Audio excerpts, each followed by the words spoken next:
If more of you supported the show, I'd be less sick of podcasts. Sending out good vibes. Good vibes. Good vibes. Good vibes. Good vibes. Underneath breaths of deep gratitude and prayers for guidance and protection, and put on a didgeridoo and shamanic drumming track, shivers or vibrations and stuff like that. Underneath breaths of deep gratitude and prayers for guidance and protection, and put on a didgeridoo and shamanic drumming track, shivers or vibrations and stuff like that. Underneath breaths of deep gratitude and prayers for guidance and protection, and put on a didgeridoo and shamanic drumming track, shivers or vibrations and stuff like that. If more of you supported the show, I'd be less sick of podcasts.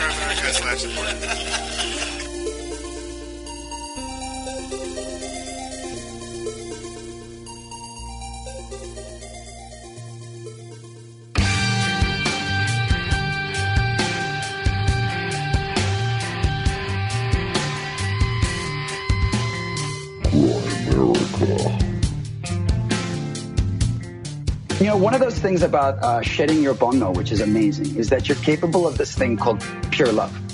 And people say that love is, it depends on your person, you know, like for him, love is this, for her, love is that. And, you know, love is a different thing for different people. But I disagree. Like,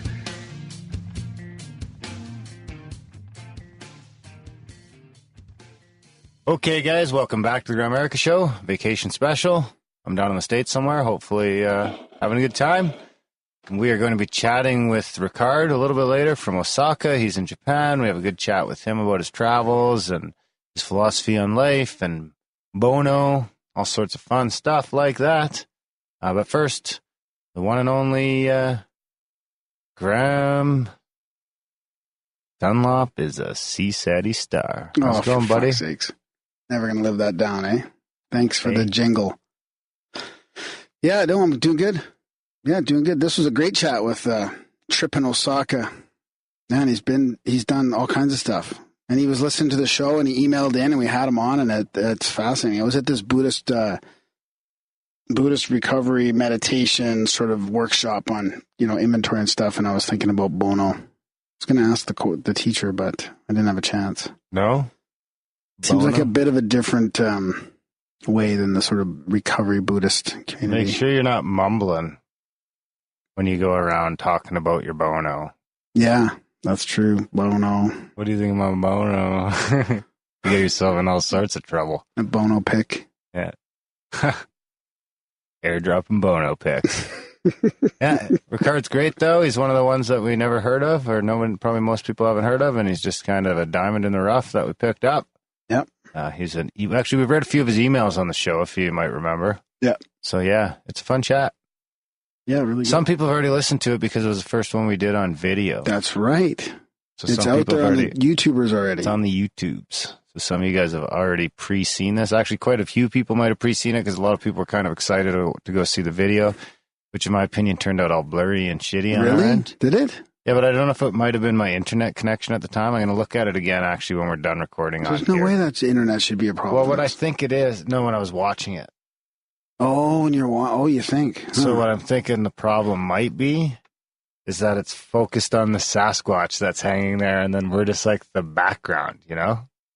You know how cameras like pick a focal point if they've got stuff in the foreground and the foreground? So I think when we put the Sasquatch there about 3 feet or 2.5 feet away from the camera, dead center, I think it's focusing on the Sasquatch is nice and clear, and then me and you are... Yeah, but that was just at the end of the thing, wasn't it? Or was that... I don't know. I'll have to check. Okay. I remember watching it and being like, wow. Really? We're still mysterious because he can't even really make out any facial features. But that doesn't make a lot of sense because the other video that I watched was super clear. Yeah. We'll see. We'll do a test. Yeah. Let us know what you guys think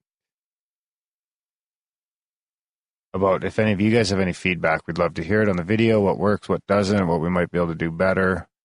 Because I think, we're not doing it every time right now, but we're definitely looking at starting to incorporate it a lot more. If it's not every show, maybe it's every second show or something. We're going to start doing the video on a more regular basis, but we still are working out the kinks. And because that'll be easier as well to showcase guest content as well, right? If they have a presentation. That's right. Exactly. Like so that gives that'll us that streamline outlet. that, right? Yeah, and exactly. And then, so we're just, since we set up that capability, and we might as well we're just going to start turning it on more often. And it opens up the chat room and. Oh yeah, right. So yeah, that would be live then, right? So it would kind of be like live chat, open up the live and the video, which is kind of the next sort of level or next step. That's right. And we also have extra content in the Black Budget feed. We might as well talk about that now. Don't point at me. We might as well talk about that now. Yeah, check out Grimerica.ca/support, guys, because that's exactly how we get to do these sorts of fun things, is from people that support the show. So we're able to get a better webcam and buy the software we needed to start doing the YouTube thing. Yeah, it's all a little bit of an investment. Every little step along the way. Took 2 webcams to do it properly, and and then we got the GoPro and stuff. So we're going to start maybe doing some field stuff. Even just new cords. You replaced all these little cords, and honestly, I think that improved the sound. I sound better in my headphones anyway since we replaced cords, which is crazy. You'd think they'd just fucking last forever, but they don't. They're always going. So yeah, we've been able to do those upgrades, get some cameras and stuff like that. I'm going to take the camera and get some shots of the eclipse and of our trip. So then it's just something we'll be able to start doing more field stuff now. We got that new digital recorder. That'll help us do. We're going to do some field stuff. Yeah, more controversial stuff. Maybe some extra content. Feed, different types of episodes in there. So there's 8 episodes, or probably 9 or 10 by the time. Oh no, still be probably 9 episodes in there, and we'll put a couple in each month. So any donation amount, I don't know if we talked about this already, any donation amount gets you access. Darren emails out the access link every day. Not anymore. Well, if we get every time we get a new subscriber donation, you get the link. But that day, it's not right away. It's not an automated thing that you receive an automated email right away. So you might have to wait a full day latest. That's right.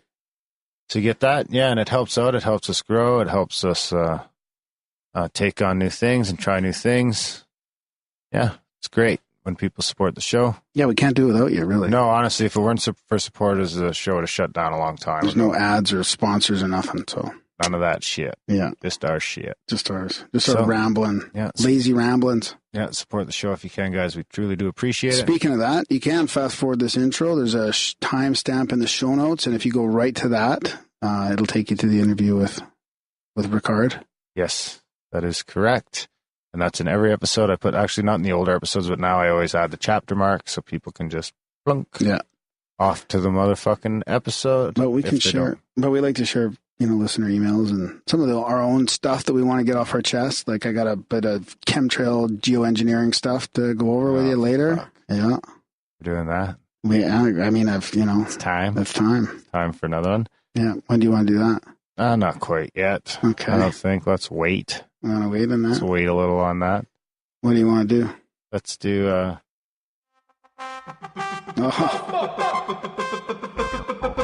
Bingo, bango, social media jingle. Don't forget to rate, comment, and or subscribe to the Grimerica newsletter. Bingo, bango, social media jingle. Don't forget to rate, comment, and or subscribe to the... Okay, so we got from our buddy Coop W. He's always fucking chiming in. We'll get some shout-outs this week. Are you on the YouTubes now? You're reading troll comments? That's really the only place I go for the social media. Well, sometimes you used to do Twitter things as well. It's just too much, Twitter. Okay. It's just too much. The Twitter is too much. I could do the Facebook. Maybe next time I'll do the Facebook. I probably have some Instagram ones to share, too. Sure. Anyway, Coop W says, peace, guys. Peace, Coop. He also says, bullshit. This intro shit is why I listen. Fuck them. You guys rock. Wow. Thanks, Coop. Jacob Orr, you guys are great. Keep doing what you're doing. Our buddy Ryan Eagleton. I love the intro better than the guest about half the time. Please don't listen to Captain Dogball's breath. I don't know any names, but an isolation tank episode would be interesting. Ooh. Of course, we did do an isolation tank episode. I'm going to put a link in the show notes to that. With Isaac and... I forget. Sorry. From Float Life. Anyways, they're from Float Life. Yeah, the owners of Float Life were in here, and we did some experimentation with the lights, the Pandora Star lights as well in that episode. That's a flashing light that helps you reach a deep state of meditation. What else you got? I got one from Instagram. We got Mikey sounds like yet another member of this is from our buddy Atka59. He's been around since almost day one. Mikey sounds like yet another member of the entitlement my way generation. Offspring to me, generation progenitors. They are young people who not only expect the world to deliver their every momentary need like a nervous nursemaid afraid to lose her job, but they demand it to come in the form of they choose. They were raised on and are addicted to a pablum of free music and software, ample government and parental handouts, a dream of undeserved prosperous career in the entertainment that delivers content as per their dictate. These ex-soccer field warriors are physically mature, overindulged children who never faced enough genuine challenge in their lives to result in a withering of their parent-installed narcissistic false super-person self-image. So now the energy that could be spent on self-development instead explodes in manic forays of repeated bot-like behavior, vain attempts to shape the world to fit their ignorance of it. That's Mikey. That's kind of presumptuous, but... Who's he talking about? That's Mikey. Thankfully, many young people escape the press that formed the shape of this most of his generation of Western culture. Sadly, two things are apparent. In large part, what resulted in his character was done to Mikey, and to one degree or another, there's a little Mikey in all of us. Involved personalities are the lifeblood and medium of transference of podcast-presented information. Your intro establishes the human conduit of access to novel data, and thank goodness it is a hallmark of your show. Wow. Love you guys. Thanks. David Whiteford. Wow. Thank you, David. What do we got here? Keep introing. Man, I love the conversation you guys have at the beginning. I'm trying to get out of those. Oh, yeah, here's Craig Fowler's. Oh, my God. You guys, how come you always have guests on for like 2 hours after the show? I just want to hear the intro, damn it. Why has there got to be 2 hours of this at the end? Ugh, I mean, if I'm saying it, surely there are millions of hardworking patriots who feel the same way and are just too polite to let you know.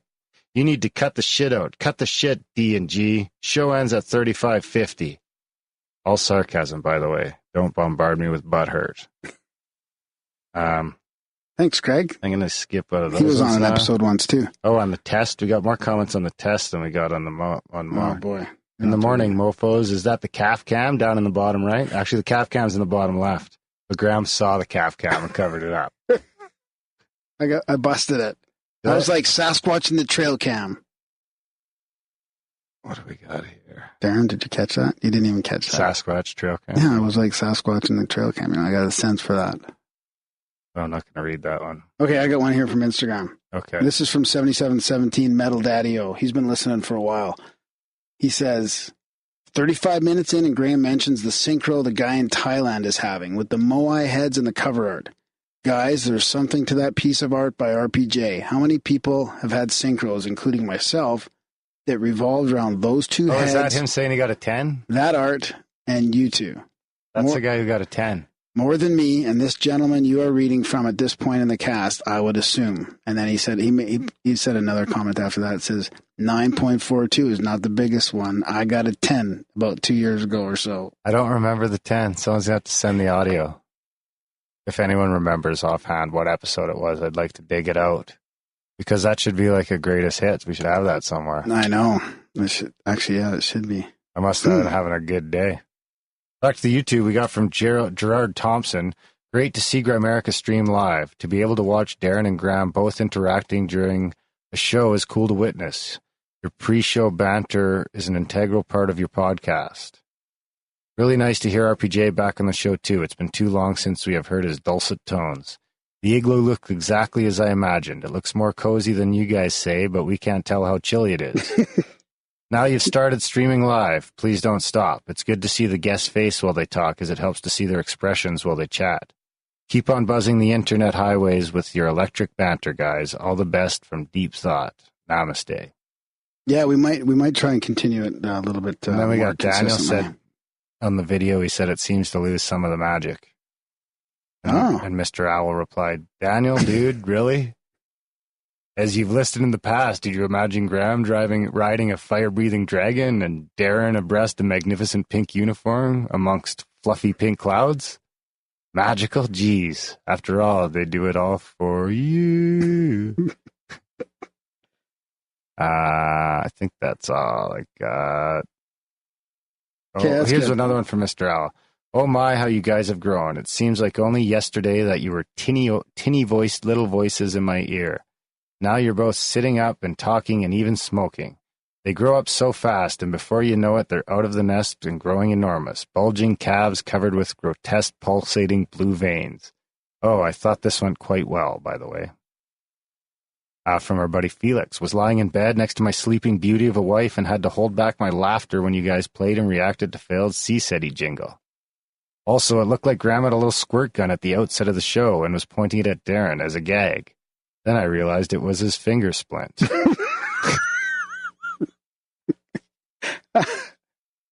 I was wondering what he's talking about.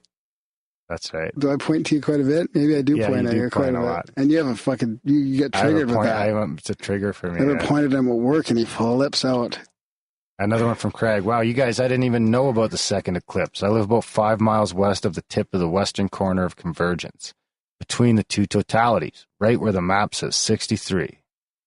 Wow. And he links to the map. Wow. Yeah. So thanks, guys. We appreciate all the comments and feedback and all that great stuff. Combats the troll stuff. Yeah, for sure. Helps. Yeah. Ying to the trolls yang. The yin to the yang to the young. What else you got, buddy? I got a UFO quote. Profound UFO quote of the week.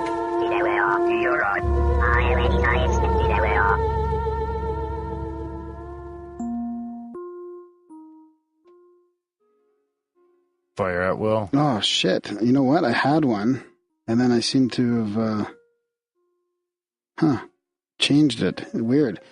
So, this is the UFO quote of the week. We had many adventures flying under primitive conditions in the frozen north, but none compared with this. I looked back and saw something that didn't make sense. It was nothing like flying machines of that period.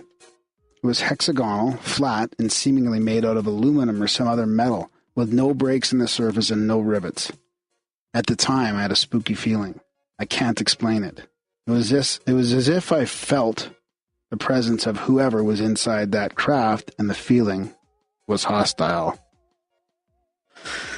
Better be careful of those craft out there. That's from Lieutenant Colonel Peter Grunnet, Royal Danish Air Force, describing incident in HE-8 seaplane over Greenland in 1932. That's what you're going to see said of yourself, is some mean little aliens. In the hexagonal shaped you're craft. going to get fucking probed. Thanks, buddy. Appreciate you. That's why you're not coming out with me. If anybody wonders why, that's why.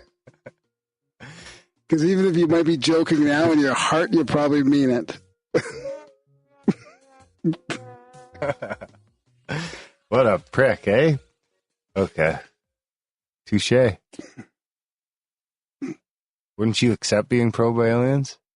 If it was, it depends.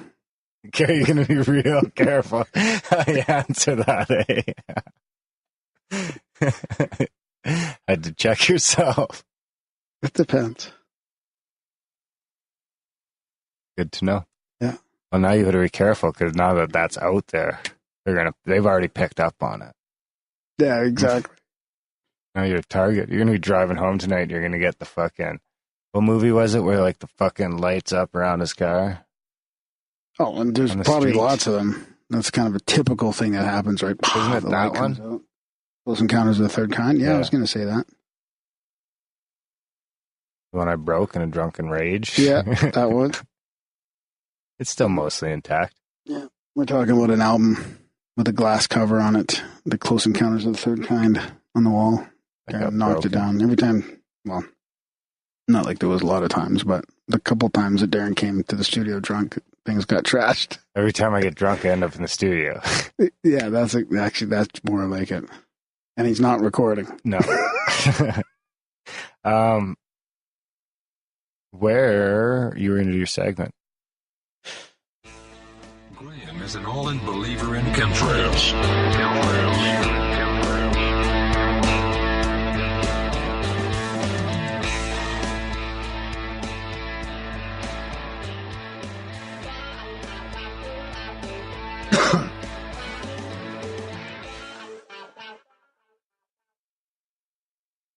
All right. So, yeah, I got a couple clips here Oh boy. to share with you.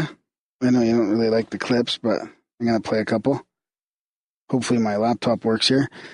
So this is from aircraft.org, and every once in a while I get these news items. Of course, you're never going to hear it in the mainstream, but it's chemtrail, weather-related, that type of thing. So this one was with the European heat wave running for the last 2 weeks. I compared the temperatures from 2006, 3, and 7 in this latest bout, and the findings are in line with the heat during the summer months, stretching back to the 50s. The media is making this out to be the hottest Europe ever, or the hottest ever in Europe, I should say. And then the media, of course, conveniently leaves out the cooler temperatures around the boundary edges of the heat in Central Europe, which are cooler, cooler than normal. So I got a little clip. You want to listen to it quickly here? Let's see. Heat wave across Europe. It's in the media, but they forget the periphery areas that are below normal temperatures. And as these hot and cold air masses mix together, 270,000 lightning strikes. This heat wave is supposed to be the heat wave that beats all heat waves. Let's look at the top 10 European heat waves since 1950. Even taking a look at the heat waves of 2003, 2006, Paris, 104 Fahrenheit. Then we look at this heat wave temperature map. Paris not even anywhere near 104 degrees. And it follows as well the European heat wave of 2007. They were registering 113 degrees, and none of those temperatures on the map even get close to that. But what is happening in these last couple of weeks is amazing supercell formation over areas that don't generally get tornadoes or supercells. This is the size of hail coming down. And if it's smaller hail, these are Italian beaches. Baseball-size hail. And notice the glaring discrepancy between temperatures here on this map. There should be a variance in North Africa, but it just shows that one. And then this is interesting. This is a CERN climate scientist confirms jets dumping aerosols in the atmosphere. So basically, this Department of Defense publishes a chemtrail manual as well for pilots. Really? Yeah. Huh. That's back in 1990. And it makes it clear that the term chemtrails is not a conspiracy theory. Chemtrails. Were they spraying the shit? Although not intended to show classroom pilots how to release chemicals into the atmosphere, the Chemtrails Manual provides indoctrination and teaches the essentials of atmospheric chemistry as basis for carrying out the operations to engineer the climate. And this goes way back. So I'm going to play a little clip here for you. And to give this talk on cosmic rays and climate, and I have to say right at the outset that I'm not going to be providing answers in this talk. I'm going to be providing questions and uncertainties. This is the CERN scientist. Stimulate your interest in the subject, but I certainly won't be providing answers because I don't know what the answers are myself. And this is from 2009. Let me tell you why aerosols are important for clouds. Every cloud droplet has a seed inside called a cloud condensation nucleus. When you increase the number of CCN inside a cloud, you increase and keep the water content brighter. In other words, spread the water over more droplets. Its brightness increases, so it becomes a more reflective cloud. That's one aspect. The second aspect is that it actually rains out more slowly. Clouds rain out because droplets start to coalesce when they get big enough by gravitation, and then they drop out. If you spread that out over more droplets, the cloud will stay longer. Now, there's plenty of evidence that large regions of the climate are lacking sufficient aerosol to form clouds. Contrails are a well-known example of that. These are not smoke trails. These are clouds which are seeded by jets dumping aerosols into the upper atmosphere. Okay, so he shows a clip of, he's showing on the screen there's different types of cloud formations, and there's one that looks like chemtrails, of course, right? And he's saying these isn't like smoke.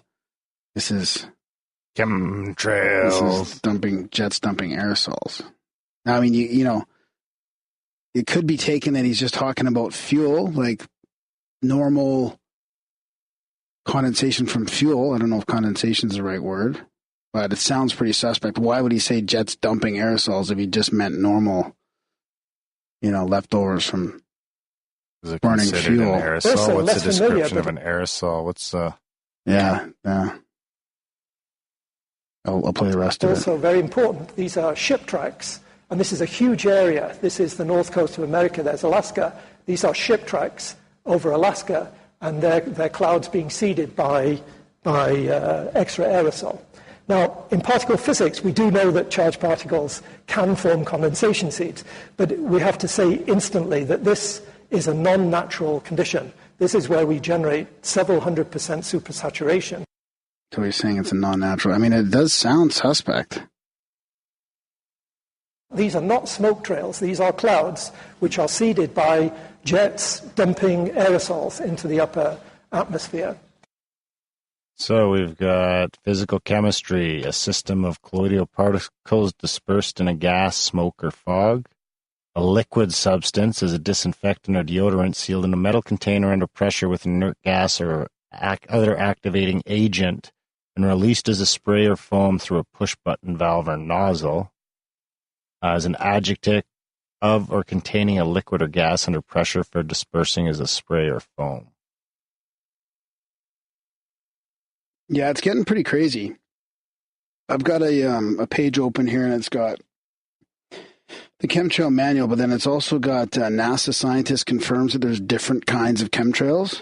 Hey, you started saying NASA, right? And then, did I? And then there's another one, even a document from NASA using historical use of the term chemtrail. Or, sorry, it's NASA's historical use of the term chemtrail. So in here, it's talking about, in the middle of this document, some chemical aspects of upper atmosphere research. And he's saying the physical chemical trail extended from an altitude of about 89 kilometers to 113 kilometers. So, I mean, again, that doesn't mean it's intentionally a chemical trail, but that could mean, maybe they're just talking about a natural chemical trail. Suspect. So let me play a little clip here as well. This is the audio of the NASA scientist confirming there's different... Oh, you're back.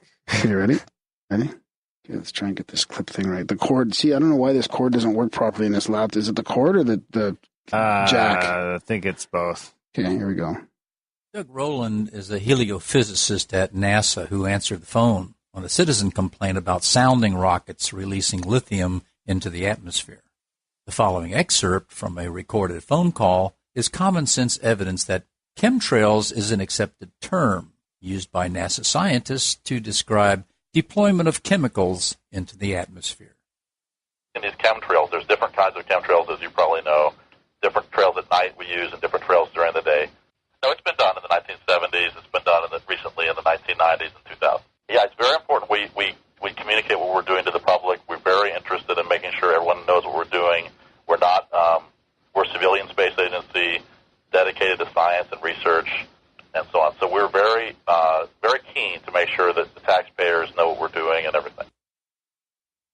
So we heard Dr. Rowland voluntarily use the word chemtrails without fear of being called a conspiracy theorist, because chemtrails is a logical contraction of chemical trails, just as contrails is a contraction for condensation trails. In fact, the caller is not complaining about chemtrails at all. She's calling NASA to complain about lithium being released by rocket experiments. It's Dr. Rowland who used chemtrails to describe the release of lithium. So let's look at the reasons why chemtrails is a real word and not a conspiracy theory. Number one, the Oxford Dictionary defines chemtrails as, quote, a visible trail left in the sky by an aircraft and believed by some to consist of chemical or biological agents released as part of a covert operation, unquote. Number two, in 1964, NASA and the Virginia Academy of Science used the term chemical trail to describe the release of heavy metals into the atmosphere. Number three, the term chemtrails appears in House Resolution H.R. 2977, sponsored by Representative Dennis Kucinich, where chemtrails was defined as an exotic weapon. Number four, the United States Air Force Academy used the term chemtrails in 1990 as title to a chemistry manual for future Air Force pilots. Number five, in 2013, NASA heliophysicist Douglas E. Rowland used the term chemtrails to describe the release of chemicals in a sounding rocket experiment. The following is a copy of the original audio featuring responses by NASA heliophysicist Doug Rowland. Take you back the recording that. Do you want to hear this? When I called NASA I think that's yesterday, and I spoke with someone in your Washington D.C. office. Let's just hear this. You're just going to keep playing it anyway. He's going to denounce his citizenship and go back to the Philippines. Okay. That's what I was told by NASA yesterday when I called. Okay. And directly from your office. That conversation with their knowledge? I'm sorry? Did you record that conversation with their knowledge? Are you recording my conversation with that knowledge, sir? No. I'm sorry? No, I'm not recording any conversation. You're not recording any conversation with my knowledge, and NASA isn't either, and you can't get through it anyway. You want to leave a message, it rings and rings and then hangs up on you. Same with Wallop Island. So I would love to leave a message there. Could you give me a direct... I think I played that one a couple years ago, or maybe a year ago. Probably. Yeah. Yeah. Yeah, it sounds... Yeah, I remember that, dude. Way to repeat yourself. Yeah, sorry. You've ruined the show. Well, anything else on this vacation special? We already did our spiel. Yeah. Oh, yeah. Did we? Yeah. I think that's about it. I've got some extra UFO sightings and trip reports and stuff. We can save them for another episode. Yeah, we'll save them. We'll do a bonus show when we get back. A little vacation roundup. See what happens. Yeah. See how the show goes. See how the vacation goes. Put them on it now. Hopefully I'm having a good time. I'll be back in a few days. Back to our regular rotation next week. Support the show, guys. Share the show. Tell your friends. But most of all, enjoy this chat. Ricard. It's Ricard. Tripping in Osaka.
Welcome to our first live video feed podcast, I guess, Darren? Tonight we've got Ricard from Osaka, Japan, and Red Pill Junkie from, I don't know, somewhere in the center of Mexico. And I think you guys might have heard me reading Ricard's emails from Japan, and it was pretty interesting. He's been listening to the show for a while, so we thought we'd have him on. So, well, welcome to the show, guys. Thanks for coming on. Thank you.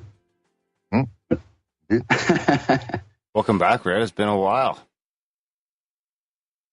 Yeah, how long has it been? I don't know. It's been like more than a year. Yeah, it's been over a year. We're going to do an intro after this, and we'll really get into all that. Okay. But welcome back. Yeah, it's good to be back. Welcome to the show, Ricard. We're happy to have you. Thank you very much. I appreciate it. Yeah, it's kind of surreal to have listened to you guys for so long and then kind of be speaking to you live. I'm sure everybody says that, though. Not very many. No. Most people have never heard of us, so we ask them to come on. But actually, a few stick around. Yep. A few stick around and listen. Yep. That's one of the best parts of the show, actually, is having guests that we have on. They listen before or after, and sometimes they keep in touch for a while. It's cool. Yeah, I've been introducing your show to a lot of friends of mine, get really good responses. So it's definitely there's something, if they know about it, it's definitely something that can catch on pretty quickly. It's an awesome show. So is that like expat type friends, or are you talking about Japanese friends too? So Japanese friends, probably, yeah, Japanese, not their English is not good enough to follow it. But yeah, expat friends back home, mail my family a lot. I'm sure they're all listening to this. So yeah. A couple in particular. I mean, like there's episodes that definitely touch bases with people that have particular interests. So whether it's like, evolution, or whether it's like more spiritual stuff. There's stuff that connect with people that I know specifically, so I'll just send that to them, and it's helpful stuff. It's helped me a lot. Back home, South Africa. Back in South Africa as well, yeah. So I was born in South Africa, but I spent about 10 years in America as well, hence the accent. And then, I've got family in London. I've got, I had family in India that I lived with for a while. I've been in Asia for about 12 years.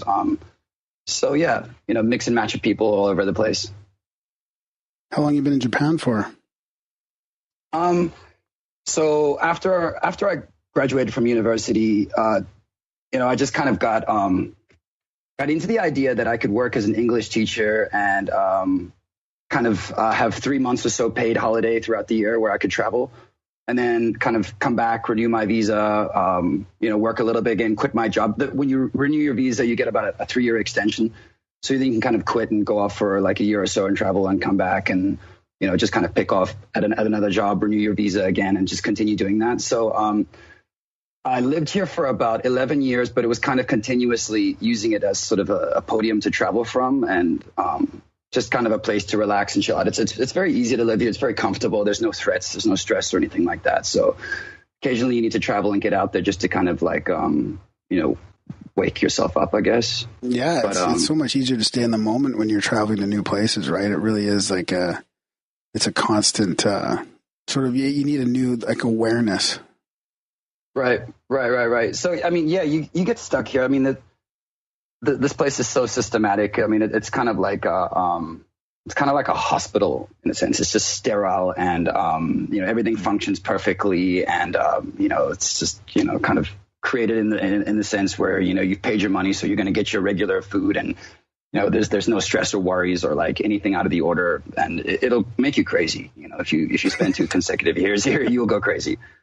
So you got to get out. You got to use it kind of as that platform to. And I've got great friends, and there's a lot of good things about it too. But you definitely have to get out. I'm sure there's places in the world where you could continuously just chill and it'd be fine. You have a good rounded sort of mix of like friends, nature, community, things going on. But yeah, Japan's an extreme place. Is it hard for the millennials though? Is it hard for younger people? You mentioned you were doing some one-on-one coaching and teaching with people. Right. Is it easy for you because you come from somewhere else, and is it harder for the locals there at all? I can't even begin to tell you how hard it is for them. It's never been, in my guess, from what I know about history, I don't think it's ever been harder for a human being anywhere ever in the entire history and course of humanity. I can barely imagine it. The people suffer, man. They suffer. In Japan or everywhere? In Japan. Being raised in this institution. Is it the same as like, because I'm not really too into how it is in Japan. I'm not too knowledgeable on that, but I know I've talked to a few people from Hong Kong, and they're just like, it's fucking crazy. Like you go weeks and weeks, you don't even see grass or anything.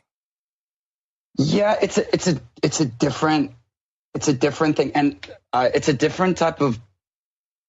Yeah, I guess I'd have to go into the history of it a little bit. I guess if you don't mind. Yeah, let's do that. Absolutely. Well, I guess it can go pretty far back, but there was once on your show that a guy came on and he was talking about the education system and how that sort of that Prussian model had been kind of adapted throughout the world and in a lot of places. That Prussian sort of education, militaristic, like where you pump out soldiers, basically. Yeah. Mm. So coming off the end of the Middle Ages, where Europe was thrown into the dark by basically, the Holy Roman Empire, or the sort of like the position of the Catholic Church at the time, just, completely overriding, taking advantage of everything. And, coming on to the Renaissance, and, Martin Luther kind of stamping that notice on the door, and the printing press spreading the word that, like maybe we need a bit of a revolution here, and having that sort of Renaissance and that sort of Age of Light. And then coming into the Napoleonic Wars, where Napoleon had basically taken over Europe, and the Prussian people said, "Shit, well, we need to create a system here that produces better soldiers, because these people are a little bit too romantic. They don't necessarily want to fight for us. So they came up with that sort of Prussian model, that education system that pumps out really good soldiers. And they pumped out such good soldiers that they decided to take on the world, basically. And you get, the First World War. And at that time, places like Japan were looking at that soldier-making system and thinking, shit, we need that. That's exactly what we need. And they directly adopted that Prussian model into Japan in the Meiji era. And Japan produced such good soldiers that they took on Russia, China, Korea, Vietnam, Philippines, Indonesia. They took on basically all of Asia and dominated them quite easily because they had such good soldiers from the system. And eventually losing World War II, you would think that they would change the system, right? Because you don't need soldiers anymore, or they weren't even allowed to have a military, technically after that. But we're here 70 years on, and that original Prussian soldier factory is untouched. It's exactly the same. And when you produce a soldier who's willing to fly their airplane into a aircraft carrier or into a ship and just die for some emperor that they've never met before, I mean, you're dealing with. Are soldiers humans? I mean, are you actually alive at that stage, or are you just completely, functioning at the whim and dependency of some sort of institution? I've always wondered. Yeah. Sorry, I would interrupt. So that kind of system that was so good to produce soldiers. I guess what you're saying is that it was still adopted in order to create people who will fit perfectly in the new capitalist, Western oriented corporate system, kind of like what you see in the novel like Michael Crichton, Rising Sun. Sure. This with Sean Connery, Wesley Snipes, in which they show Japanese corporations as this kind of almost still using the same feudal system, with the shoguns and the samurais, right? And workers are supposed to have this perfect allegiance or loyalty toward the corporation, thinking of the corporation, of the company before thinking of themselves. So, yeah, exactly. And essentially, I mean, this system was so good at creating soldiers that I guess the soldiers kind of, died or whatever, or lived completely towards, I guess, the emperor or the aristocracy at the time, or, the empire as a whole. But you wonder, I mean, I'm one of those people that's kind of the belief that, after those world wars, that in this sort of institution of corporations, I believe that corporations became kind of a living thing, that we created living things, that the soldiers were essentially created for the empire, but they were there to be used by somebody, by something. And what was using them? What was using these soldiers? They were being basically led through this factory line and created to be, soldiers for a war, but there's no war anymore. So, okay, but the system hasn't changed. They're still being, produced in the sense that they will just follow orders and they'll just do whatever you want, and they're completely easily manipulated. And so you would say, okay, well, there must be people at the top. There must be some sort of aristocracy. There must be some sort of leadership that are just using these people for their own benefit. And they're living in some sort of state of bliss, because they're just have all this freedom and all this financial freedom. And they're just using all the cogs in the machine for their own will. But I don't see that either. Hey, I mean, I teach the presidents. I teach the CEOs. I teach some people in these incredibly wealthy families and they look pretty damn, stress-ridden, and so it's like that whole universal law, energy isn't created or destroyed. Is that correct? So if the cogs in the machine are not working for the presidents or the CEOs or the top of the sort of corporate line, And if you could, essentially even kill a president or kill a CEO and the company still survives and the corporation still continues. And even when the corporation gets kind of weaker, another one just absorbs it. I'm like struggling to find out like why corporations aren't living at this point, like why they're not like some sort of like giant amoebas that are just like, they are. They are, right? I mean, they're living. Yeah, they're living entities. I don't know. Are you familiar with the work or the podcast of Christopher Ryan? No, His podcast is Tangentially Speaking. I highly recommend you find it online and subscribe to it. And I think that many of the things he proposes, and he will also propose in his upcoming book, Civilized to Death, speak exactly about what you're saying. Like for example, there is this meme of the robot revolution, right? When robot machines will, rebel against humans and take over the world. And his idea is that has already happened. Only those machines, those non-living organisms, are called corporations. Our corporations have become these living entities that are kind of like self-serving, and humans are only like a part of the system that are served to maintain them indefinitely, because companies are pretty much immortal organisms. Their founding fathers will die, or they will be taken over, but the company is supposed to live on indefinitely. I mean, people who run Coca-Cola are never thinking, well, Coca-Cola at one point will, cease to exist. No, they think that will be served, forever and ever, a thousand years in the future. Whatever. Even if one person in Coca-Cola does think that, and they try to make plans to say, screw Coca-Cola, we want to create some sort of independent free enterprise that doesn't have to constantly grow. He'll be fired. He'll be taken over by somebody else as well. So it's a completely So I mean, it's hard not to see. I mean, at this stage, look, they're living. We have living things that are growing us essentially. That we're growing, corn to feed cows that feed us. That essentially we are living. Completely dependently on corporations, essentially. But it reminds me of the evolution of institutions. It feels like as soon as they get to a certain size, they're unstoppable. They have a life of its own and they keep going. Like, so it's not as if there's people, at the top of these. Well, I mean, I don't know. I struggle with that. Is there an intention to do what they're doing? There's, we're basically being poisoned. I don't think they have. I mean, if Christopher Ryan again says, maybe if the CEO of Exxon woke up, one day after, taking a heroic dose of mushrooms, or having an ayahuasca experience in Costa Rica or whatever, and woke up and said, "My God, we are, destroying the planet.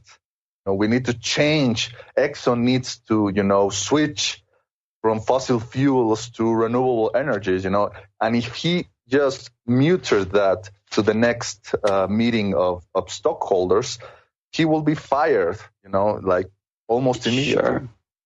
Because it's not conducive to the preserving of the entity that is the company. But the one thing that I think I've discovered, and it's so easy to be incredibly frustrated by this and kind of pissed off because you feel like you're completely manipulated and your life is completely dependent on this stuff and it's just impossible to break free. Like if you feel like you're a part of this corporation, it's like no better than, say, your finger being attached to your hand, which lives completely, its existence is completely and entirely for you. It doesn't run off in the middle of the night and have a party with other fingers. It's just there. It's stuck to you. It's completely like dependent on you. And it's easy to feel like you are, basically the finger of a corporation. This is completely dependent on it, and your entire life is just like unmanageable. But I think there's a way out, and I think it's easy to look at corporations like monsters. But essentially they're living things, and I'll agree with that, but they're not necessarily monsters. They're just these living things that we've created that are just not purposefully wanting to hurt anything, but just kind of And I think that we can live independently from them. And I think that there is a very very structured sort of way of removing yourself from it and not necessarily, taking that much flack for doing it. I think you can live independently of it. What, like getting off the grid? Not even. So it comes back into that, what I emailed you guys originally. I emailed you about a Japanese word called bonno. Yep. And bonno is essentially what Buddha shed in order to gain enlightenment. And bonno is basically anything that inhibits you from, we have these natural forces, like, we're naturally, we want to survive. If a car comes at us, we jump out of the way not because we're scared necessarily, but you have this survival instinct. You have an instinct to breed, we have this sense of community that we want to be amongst each other, these instincts basically that are the same as living things. And through civilization, we've kind of gone away from other living things, and this is basically the attachment of our bonno. Bonno is the thing that gets in the way of your happiness, essentially. It's the one thing that keeps you locked into a system, and it's about systematically destroying the bonno. So when you read about Buddha, he would have gone on hunger strikes, or he would have given up all his his wealth, or he would have lived on the streets, or he would have gone through all this stuff. This is the direct attack on bonno. So as in a modern day society, we look at our desire and our jealousies and our angers and our shames and our embarrassments. We think that's normal. We think we're just, humans are born like this. This is what makes me unique. This is my personality. This is just natural. And it's so not. It's just ridiculous. I mean, it might be some sort of social engineering to make us believe that those things are normal, but they're certainly not. And they're not something that you'd have to deal with. Or there's certainly things that you can defeat and things that you can get over. And the second we start looking at I don't want to repeat the jealousies, desires, and all this stuff over and over again, so I'll just say the bonno. But all of those things, they're all connected together, and they are all overcomable easily. I wouldn't say necessarily easily, but they are overcomable, and they shouldn't be looked at as something that you just were born with and something that you have to deal with and that you just can't overcome and that you must just suffer with for the rest of your life. I think they're very overcomable, and that we should be directly attacking them, from one day to the next.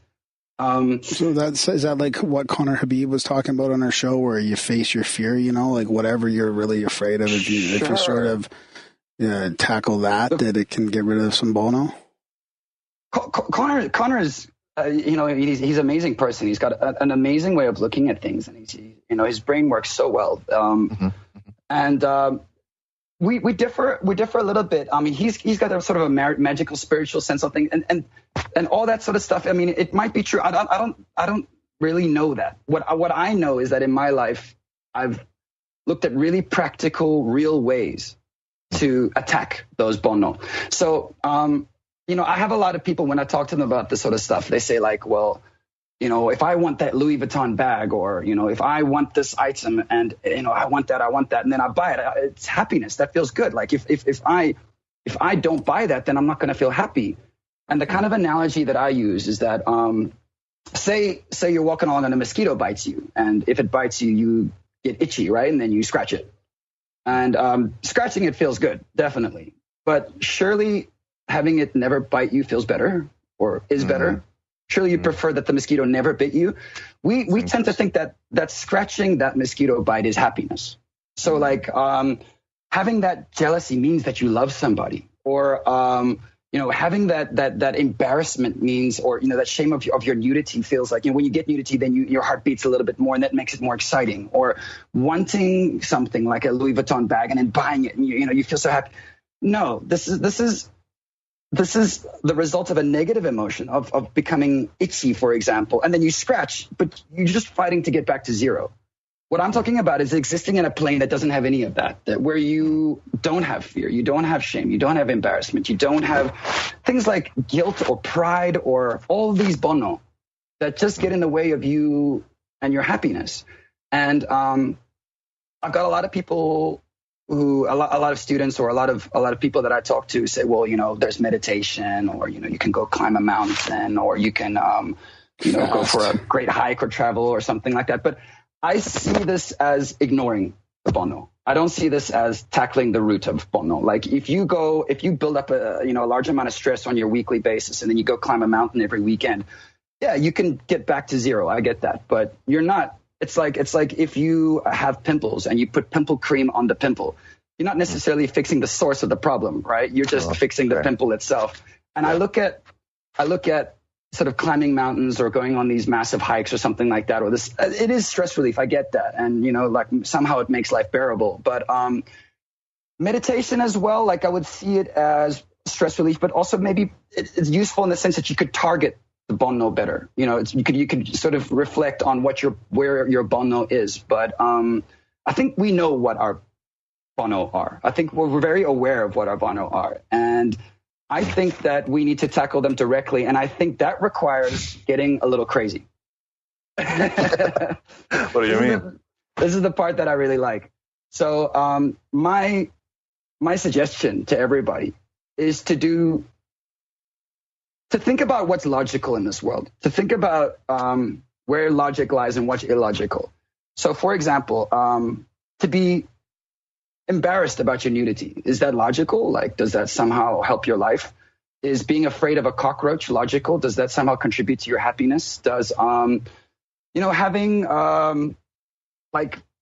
feelings of that macho thing where I'm this guy, and I have to, appear to people in this like sort of strong sense, or, these feelings, I guess it's related to pride maybe. Does that help your life? Is that a logical behavior? And to go through your day and think about how many illogical things you do, like that don't contribute to your happiness, that don't contribute to, that nourish your life, and to go through and attack them. And I would say, in order to attack them, say, for example, the cockroach, if you're scared of cockroaches, pick the fuckers up, like pick up like 20 until you're not scared anymore. I mean, if it's a massive fear, I'm not saying we all have, particular bigger fears. If that's your biggest fear, maybe attack something else first. They are all connected, so you can't attack all of them going indirectly. So if you are, say, afraid of rejection, like go out on the street right now and get rejected immediately. If you have this sort of macho thing where, you feel like you need to be, appear in a certain way in public, go wear women's clothing and walk down the biggest main street right now, immediately. I mean, your happiness relies on it. And you go to extremes to attack them because it's about not accepting illogical things in your life. Like, we have a very finite time on this earth, and we might believe in the afterlife, and you might believe that, it doesn't really matter what I do now because there's going to be an afterlife and I'll be happy then. And that's fair enough. I mean, if you're a spiritual person and that's what you believe, then that's okay, and then you can just kind of waste this life a little bit, or just kind of chill out right now, and then enjoy it later in heaven. And I hope that works out, but that might happen and it might not happen. I'm not saying it is or isn't, but I kind of want to enjoy what life I have right now. So I'm going to make whatever efforts I can to make sure that I'm as happy as possible, like on this earth right now, in this lifetime, in this like finite little time that I have. So no bars held, man. Like I go out every day, and if I have a sense that like I have some sort of irrational fear or irrational jealousy or irrational sort of anything, I attack it. Like, and I think I've attacked it to such an extent that I'm not saying it doesn't exist, but there's not much left. And every inch, every step of that path that I've taken, it's so rewarding. It's just amazing how good it is. It's so good. So how do you get to the point where you recognize that stuff, though? Because, I mean, I'm, half the time I'm walking around in a daze. I mean, isn't there a sort of awareness or meditation that has to come first in order to gain some sort of awareness of that? Like how you're feeling and to even recognize those thoughts? Like I can't even drink enough water during the day. Never mind about, never mind about recognizing like where my bono is. Well, I mean, can you go out on the street right now and talk to a complete stranger and feel completely comfortable doing that? Can you get naked in front of people and completely feel comfortable doing that? Can you call your parents up right now and like be 100% honest about everything that you do and everything that you think? Can you, approach your boss and just like, just have it out? This is how I feel, or I'm not necessarily saying to do stuff that really, detriment your life. But attack it where you can, because I mean, come on. I mean, you're aware when you get nervous or like, oh, I'm embarrassed, and and you shouldn't be embarrassed, and you shouldn't have any sort of shame in what you're doing. You should be able to be completely honest about what you're doing. I'm doing a podcast with Darren, though. That's hard. I'm constantly being here to test you. Constantly being bonoed here. Bonoed. I think that bent over and bonoed. Yeah, Yeah, I think like, look, there's a lot of people in this world who might think, hey, you know, like I'm not that scared of things. I'm not that, you know, shy, or I'm not that embarrassed. I'm certainly better than my neighbor or something like that. But, you know, let's see how far that path goes, you know, see how far. I mean, would you really be comfortable in women's clothes at a bar in downtown Calgary? I mean, could you handle that? Like, could you, on Halloween. Could you hold an, or if I was drinking. Could you hold, I mean, like, I don't know if we all have our hang-ups, man. It depends what your hang-ups are. Like, I don't know, if you have a thing with gay people, I suggest, you know, holding another man's hand and walking down the street. You know, if you have a problem with talking to women or something, like, I suggest go out and talk to 10 women today. Or, you know, I don't know what everybody's, but surely, you know, we all have stuff. We all have stuff, and it's all about attacking that, I think. Yeah, I like that. How much of that is like going inward maybe and figuring out, you know, what your triggers are, you know, for lack of a better word. That word's been fucking hijacked.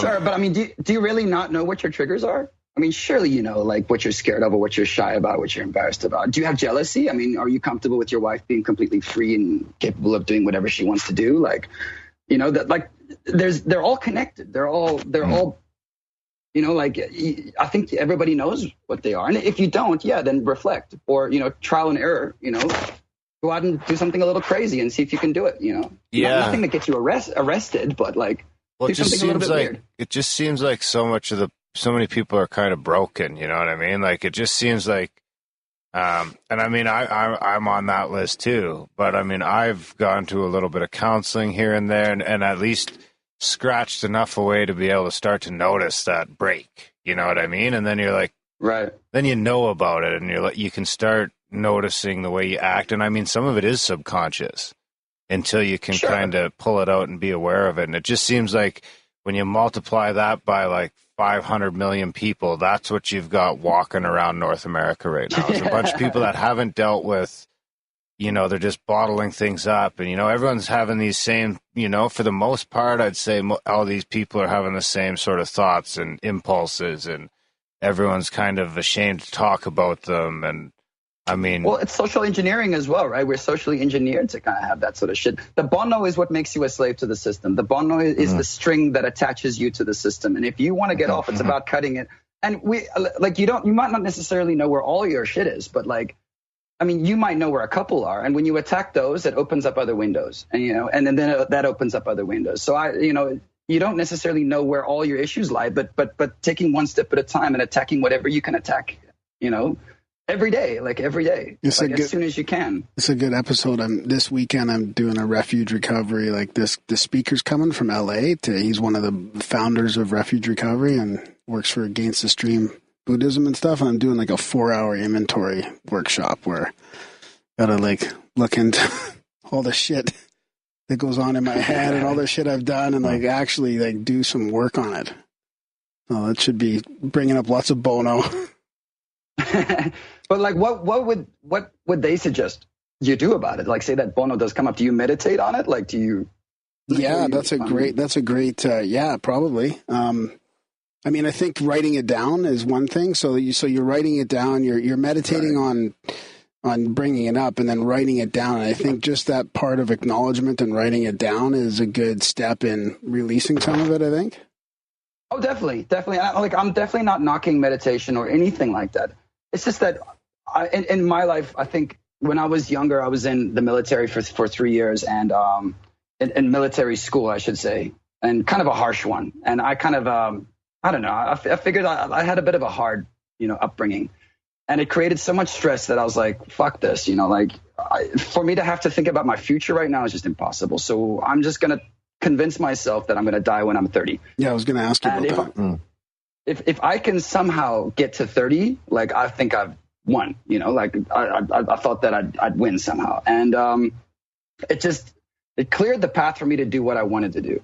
And to make sure that I wasn't like slowly tiptoeing about, you know, and I don't even want to say it's like self-improvement, because a lot of times that can just sound like masturbation. But I mean, it's like, but nothing wrong with that. Oh no, fine, absolutely fine with that. But absolutely like making sure that I didn't take care of this shit later, or I was like tiptoeing about it, but like attacking it and making myself sure that I could be as happy as I possibly could and do all the shit that I wanted to do before I was 30. Like, just really go for it.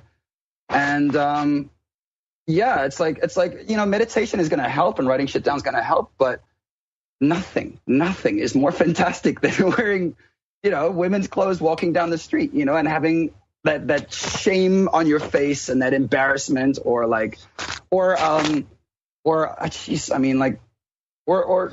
anything, like whether you have issues. Well, it could be like afraid of heights and jumping out of a plane. I mean, sure, I do think that's a great way to deal with this stuff. But I mean, do you know who Alejandro Jodorowsky is? No, I'm not that well read, unfortunately. Okay, don't worry about it. I think that you have managed to figure a lot of shit out without reading books. Okay, so Alejandro Jodorowsky is a very interesting character. He was born in Chile. I think he's living in Paris right now. So he is kind of like a crazy film director. He filmed a lot of classic or cult movies like El Topo and Montaña Sagrada, Santa Sangre, and he's also very interested in things like the tarot reading and all that stuff, and he coined a term called psychomagic.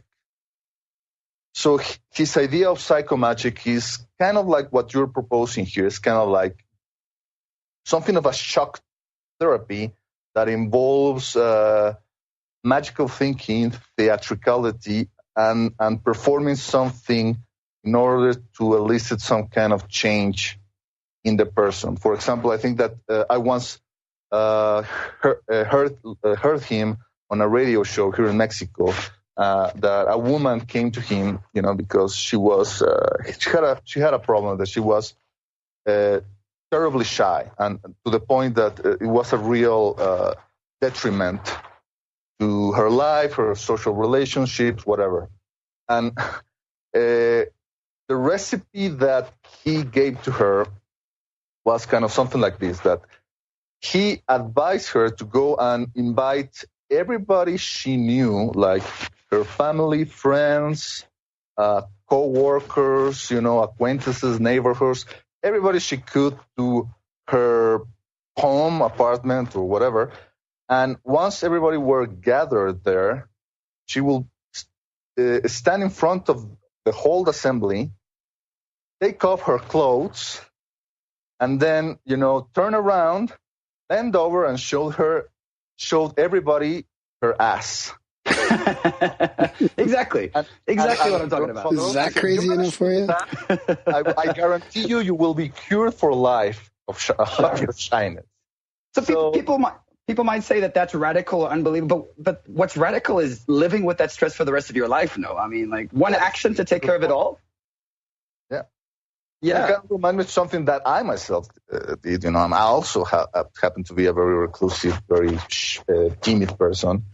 And in 2012, I went to the Paradigm Symposium in Minneapolis. It's when I met these two characters for the first time on ground. And what I did was something kind of like something that I never would have done before. I went there and I presented myself in a luchador mask. Okay. Kind of like making a fool of myself. But it turned out to be a really liberating thing. And I remember being in the hotel foyer, thinking, should I do this or shouldn't I? Getting second thoughts. And then I was like, fuck it. I'm here in a country where nobody knows me, so if I make a fool of myself, so fucking what? And I went there, and it was great. Everybody was, wow, and kind of like created this thing, of the red pill junkie with a luchador mask and all of that. And I think that, I think you're into something that, meditation and all of those things, I think they can help up to a point, but there's sometimes when you need to do some kind of like definite action in order to cure you from those biases or those fears that, like you are arguing, are feeding your bono. Sure. And I mean, why not? I mean, like if you're not going to get arrested by going outside and complimenting 10 people right now, like going onto the street and saying, oh, nice hat, sir. And, oh, you lady over there, wonderful shoes, like, you're not going to get arrested, right? I mean, like, why not? What do you stand to lose? I mean, like, you could gain so much, and you're not going to lose anything from it. And your heart's going to beat, and you'll feel like a little bit dizzy, perhaps, but it's liberating. It's absolutely wonderful. Like, I mean, and there's so many biases. There's so many ways to attack. It's great. I mean, you could go to like a Britney Spears concert to the push your way to the front and just dance your ass off, whether you like it or not, just force yourself to it. Fuck it. Yeah, dancing came up for me right for now. Dancing and singing. I'm a phenomenal dancer, so I don't have that problem. I've seen you just stand in the middle of a dance floor with one arm up in the air and just twirling around. That's all you're doing. That's my move. That's your move. I do a pretty good hip rattle too. Yeah, no, definitely dancing, definitely getting in front of people, like singing out on the street, just doing anything that's completely absurd. Yeah, getting completely crazy on a day-to-day basis. And it's, there's also like management expectation, which is such an amazing thing as well. But like if, I teach these lessons, and a lot of them are like corporate lessons, and I'm supposed to go in there with like a suit and a tie and stuff like that. And I go in with like a tank top and, beach sandals and I know what I'm doing, and I'm quite good at what I do, and I'm very confident about what I do, and I'm friendly and I'm kind and I'm smiling, but like immediately I'm just slamming all expectations that people have of me. And it's like, and it's starting, you're creating a completely clean slate where people can be like, well, like if you were to, dress up really nicely, like people might have a very high expectation of you, and you might suffer a lot from that. If you're always the nice guy that says the right things, that's always, behaving correctly and doing, things according to how people think you should. I mean, it's an incredible weight of expectation. Yeah? I'm too politically correct. What, you? Oh, yeah, you. No, but is there a part of that you believe, Darren? Or no? You're just being sarcastic. I was just being sarcastic. Oh. Yeah, I tend to say the most inappropriate things all the time. My wife sometimes just looks at me and shakes her head. I'm like, sorry. As long as those inappropriate things have like relatively good intentions, as long as you're trying to make people laugh, it never really comes off that bad, And it's one of those things about shedding your bonno, which is amazing, is that you're capable of this thing called pure love. And people say that love is, it depends on your person, like for him, love is this, and for her, love is that. And, love is a different thing for different people. But I disagree. Like, surely love, the very definition of love is just wanting other people to be happy, like wanting what's best for them. Like, and that's it, right? I mean, if you have a kid, you just want your kid to be happy, right? No matter what, and if you can just purely love everybody around you, like you just genuinely, you want nothing from them. You have no expectations. You just genuinely want everybody around you to be happy and just, whatever's best for them, and if you can really feel that, it just comes back double. Like, I mean, people are just so receptive, and they soak it up, and your life just gets so much better. Wow. And your relationships get better. And this is a really great benefit. This is what the guys in the chat room have been talking about, Grimsteak and these other guys, Darren. And they even talked about Cruising with Steak on their podcast too. They were talking about love, right? How powerful love is. And they've been just going on and on. Like every morning he's in the chat room, love you guys. And he's not just saying that. He's really trying what you're talking about here, right? Love is the most powerful thing, right? It's either love or fear. Well, yeah, it's like if you go to, these scientists that travel around the world that study happiness. I've actually spoken to quite a few of them, but they spend time in Bhutan, they spend time in Africa, and you go to Africa and it's nothing but dance songs. There's no like emo shit, it's not like depressing sort of like Radiohead songs or anything. It's nothing but like dance songs. You go to like the Philippines or Thailand and it's just nothing but love songs. And it's like, well, why is that happening? And these people, they go around and they study that, and they come together, and like the conclusion without any doubt is community. Is if you have a good sense of community. I mean, we're monkeys, right? I mean, if you put a monkey alone, it's depressed. If you put a monkey with like its tribe or whatever, with its group, then it's happy.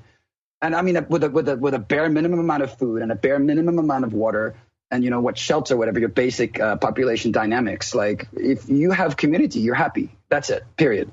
And if we recognize that, and we understand that, like, our only source of happiness is going to be each other. So then you have to just smash away any barriers from you being with other people. And like whatever prejudices you have, whatever embarrassments you have, shames you have, prides you have, you just need to attack them immediately and just like love everybody as much as you can, because it's like your only chance of happiness. This road that I went down, whatever direction it led, was just wanting to be happy and me figuring out the most practical and sort of logical path to that happiness. You know, I'm not fucking around with, like, I'm not going off on tangents to try to get money first or like trying to like, you know, get security first or something like that. No, I wanted to walk as directly straight at happiness as possible. And that's all about destroying those barriers. And it's all about the Bonno, and then it's all about the pure love. It all ties in together. And it's all about just being able to, like I said, purely love the people around you and destroying whatever barriers there might be between you and doing that. Yeah, but so can you cheat that? Can you cheat that by just hanging around with people you love for a while and like slowly bringing other people in one by one? Well, the thing is, if you only have a couple people, like it depends how many people. Like if you're relying on a couple people for like, you know, your satisfaction and love, it puts a lot of stress on them, and it's a lot of stress on you as well. It's a lot of expectation and responsibility. So like as a communal person, you're going to want to spread that out as much as you can. So like you're not desperately reliant on whatever few loved ones you have. This whole isolation of the family unit is not human, really. I mean, we were tribal. We've been tribal for 99% of our existence. Like, and having like those friends and having those groups of people to spread that out a little bit is definitely a good idea. Okay, let's talk about this. Let's talk about our tribal history and our sense of community, because I think one of the problems with community is that it tends to break down after a certain amount of number. Like, I don't know, there's a thing called the Dunbar's number. 150?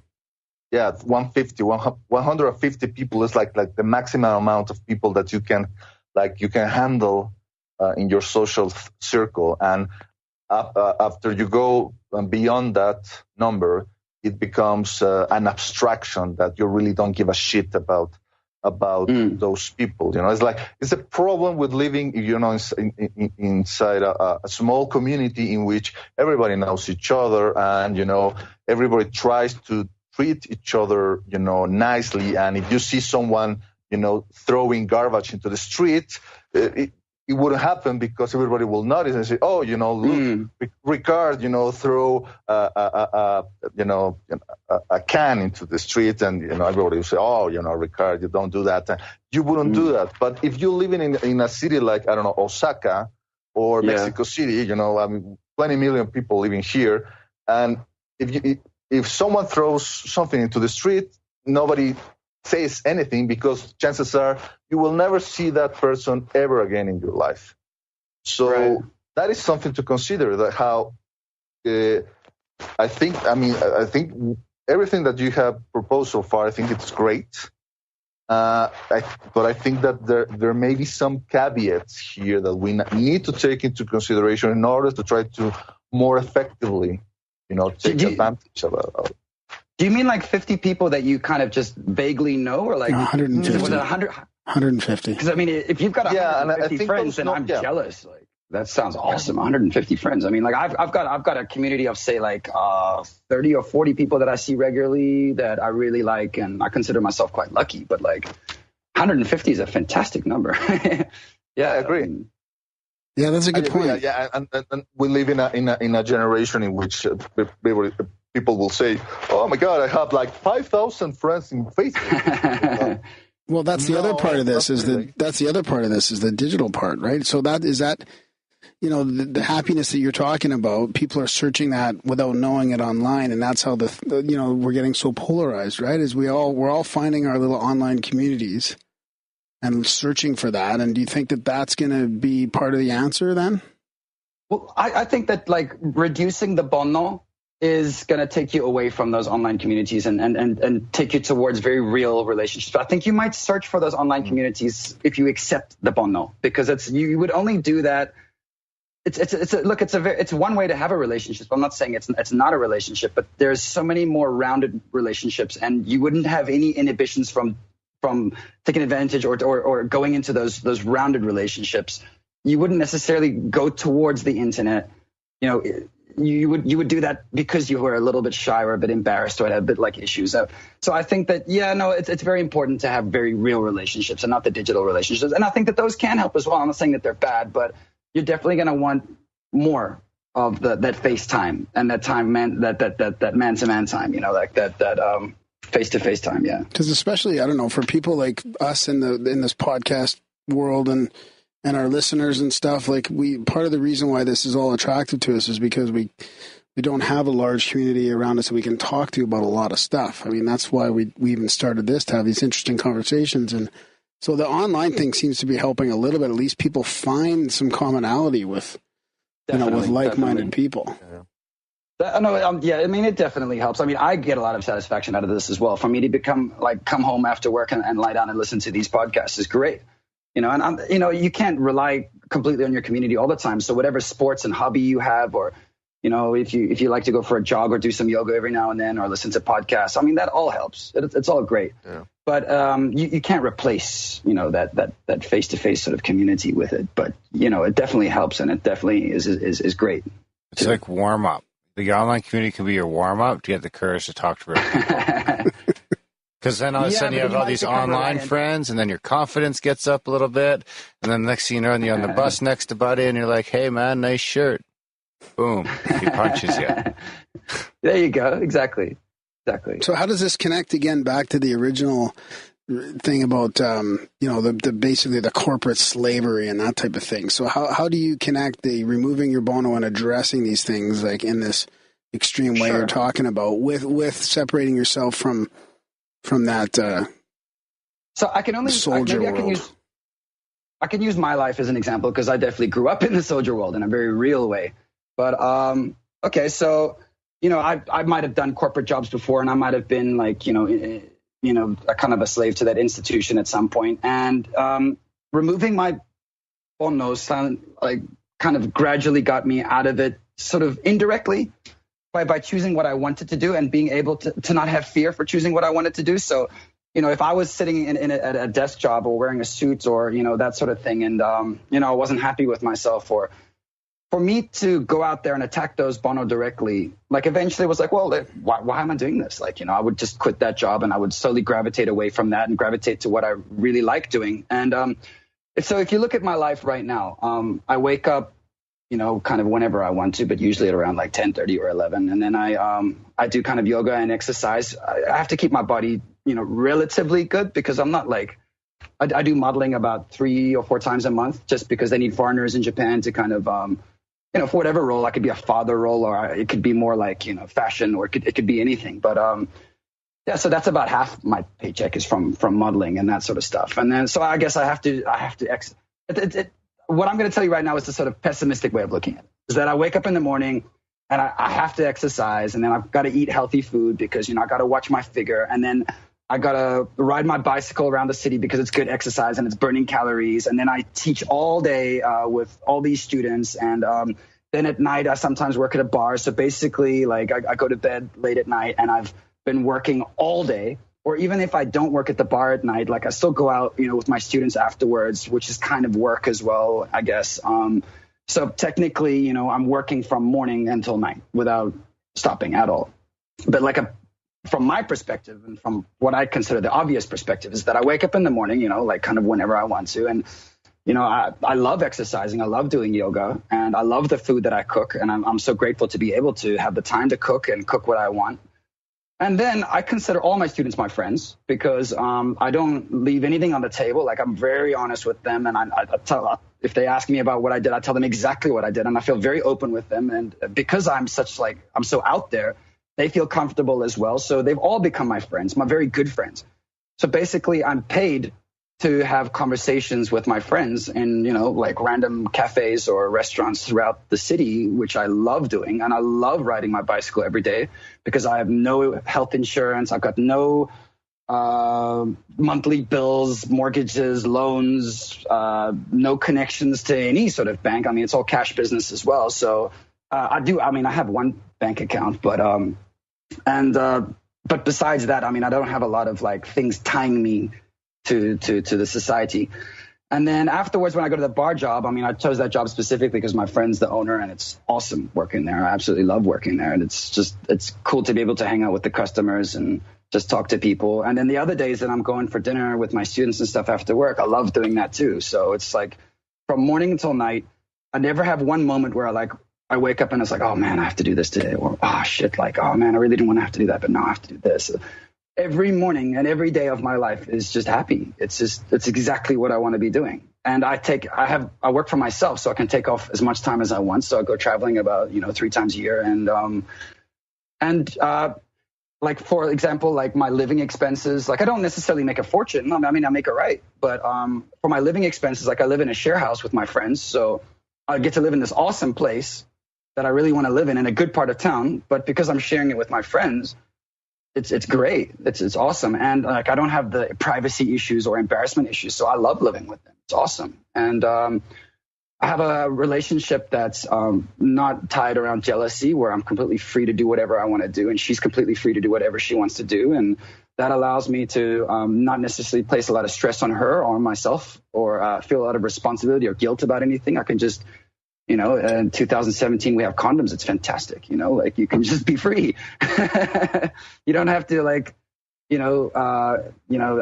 impregnate somebody or give somebody a disease, or, you can just be happy and open and honest. And look, in 2017, there are a lot of stresses and there are a lot of issues that we have to deal with. And I'm not saying that that's not the case, but there's also a lot of advantages as well. And it's about leaving yourself open to realize which windows are opening and which ones are closing, and allowing those open windows to, and taking advantage of them. And like, in 2017, women are free and they have rights and they can do whatever they want. And like, so can, all sorts of races and people. And so finally we're free, and it's about taking advantage of that, and in some ways we might be inhibited and have stress and have responsibility with these phones and technology and devices and corporations.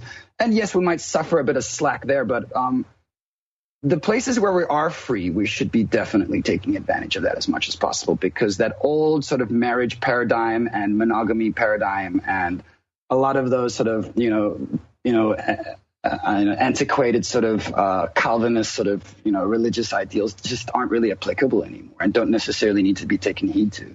You can just be a little bit more free right now. And I think in 2017, it's nice to take advantage of that. You have to. For a limited time only. Yeah, while you can, man. Do you think this is like, sometimes I think like even being able to podcast and shit is just like, it might seem, and it might last my whole life yet, but, I feel like a part of me feels like, in 100 years from now or 200 years from now, people are going to look back at this as being just a little glimpse. Of what? Freedom? Of freedom and, individuality and, and it's just all going to go to collectivism and. Sure, potentially, but I mean, like, also looking out your window gives me a pretty scary picture of collectivism. Yeah. Oh, definitely.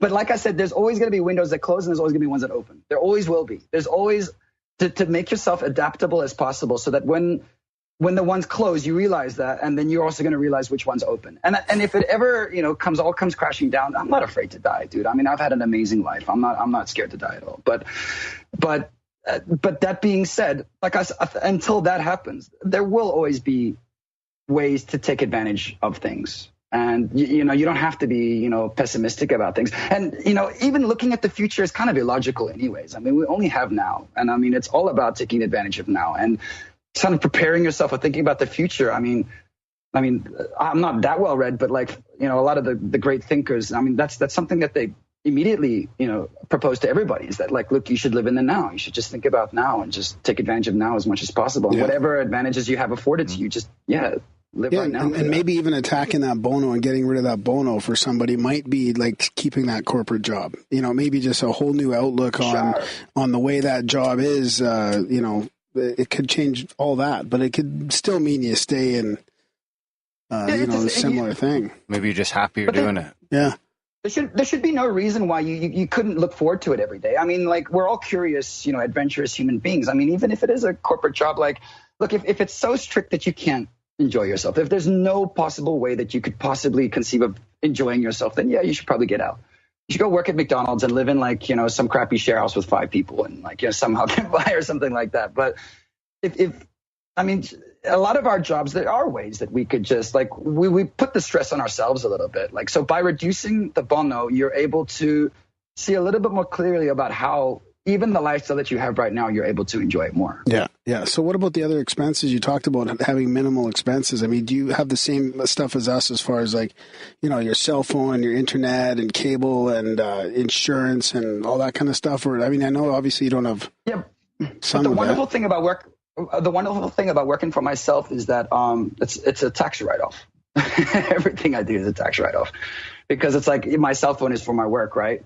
And but you still have to pay those expenses. I mean, you might not have to pay. You might not have to pay taxes on that expense or whatever. But I mean, you still have to pay them. Like, but if you are working for yourself, if you're like kind of a sole proprietor or whatever, and you're able to like look at your cell phone bill and like a lot of your expenses, like going out with students and stuff like that, or the stuff that you eat with students, or your transportation costs and stuff like that. If you can write that off, makes a big like.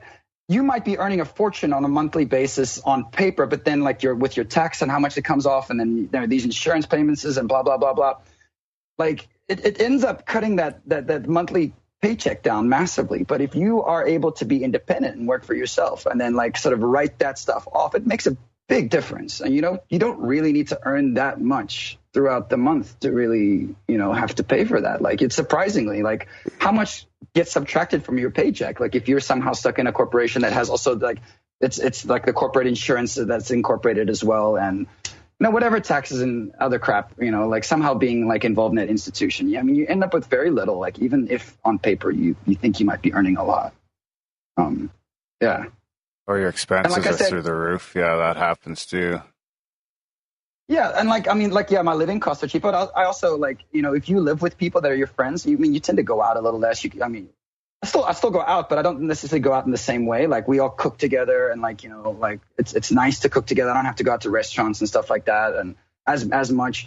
We take advantage of go to beaches and parks and have picnics. The cool thing about Japan is it's very free like that because it's so much on lockdown on that corporate scale. Like people walking within the cracks aren't really looked at. So like you can drink outside anywhere, you can sit anywhere, you can go anywhere, you can do anything. Like especially as a foreigner, it's like, well, that's his culture. We'll just let him do his thing. Like you're so outside of their lives that somehow existing in this foreign country is like the ultimate freedom. I love racism. Is it easy to get into Japan? I know a couple of people that have ended up there. Yeah. I mean, like anybody could teach English here. It's great. I mean, you don't necessarily earn as much as you used to. Like the average wage has gone down a lot, but you can come here and you can really be free. I mean, you're not going to be beaten up. There's no like angry asshole that's like, spent like 20 hours in a gym and like he's coming out there just looking to like take out his rage on people or anything. Everybody's nice. Everybody's polite. You're not being looked down on the street as being the gaijin. You might be, but like, so what? Like even, gaijin, or, he's stupid, so he doesn't know how to do anything. Or, even if that, so what? Like, that affords me an incredible amount of freedom and reduces a lot of expectation. Not all racism is bad for me. I don't know if somebody else suffers from it and different types of racism. But the racism in a sense that like, he's a foreigner, so he's an idiot. He doesn't know how to do anything. And we're just going to let him do his thing. And if he wants to sit there in the middle of that park on that, like we're just going to let him do that. And he can ride around, just, wear his tank top and his flip flops because, he's a foreigner. He doesn't know any better. Yeah, that's awesome. When I first moved to Calgary, I kept the Ontario plates.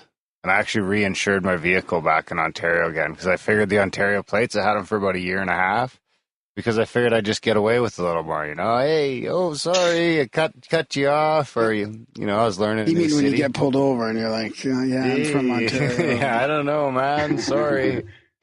It seemed to work. Yeah, managing expectation is a beautiful thing. I mean, if I could study one thing, like, intensely from somebody who was an expert, it's about managing expectation. It makes life a whole lot easier.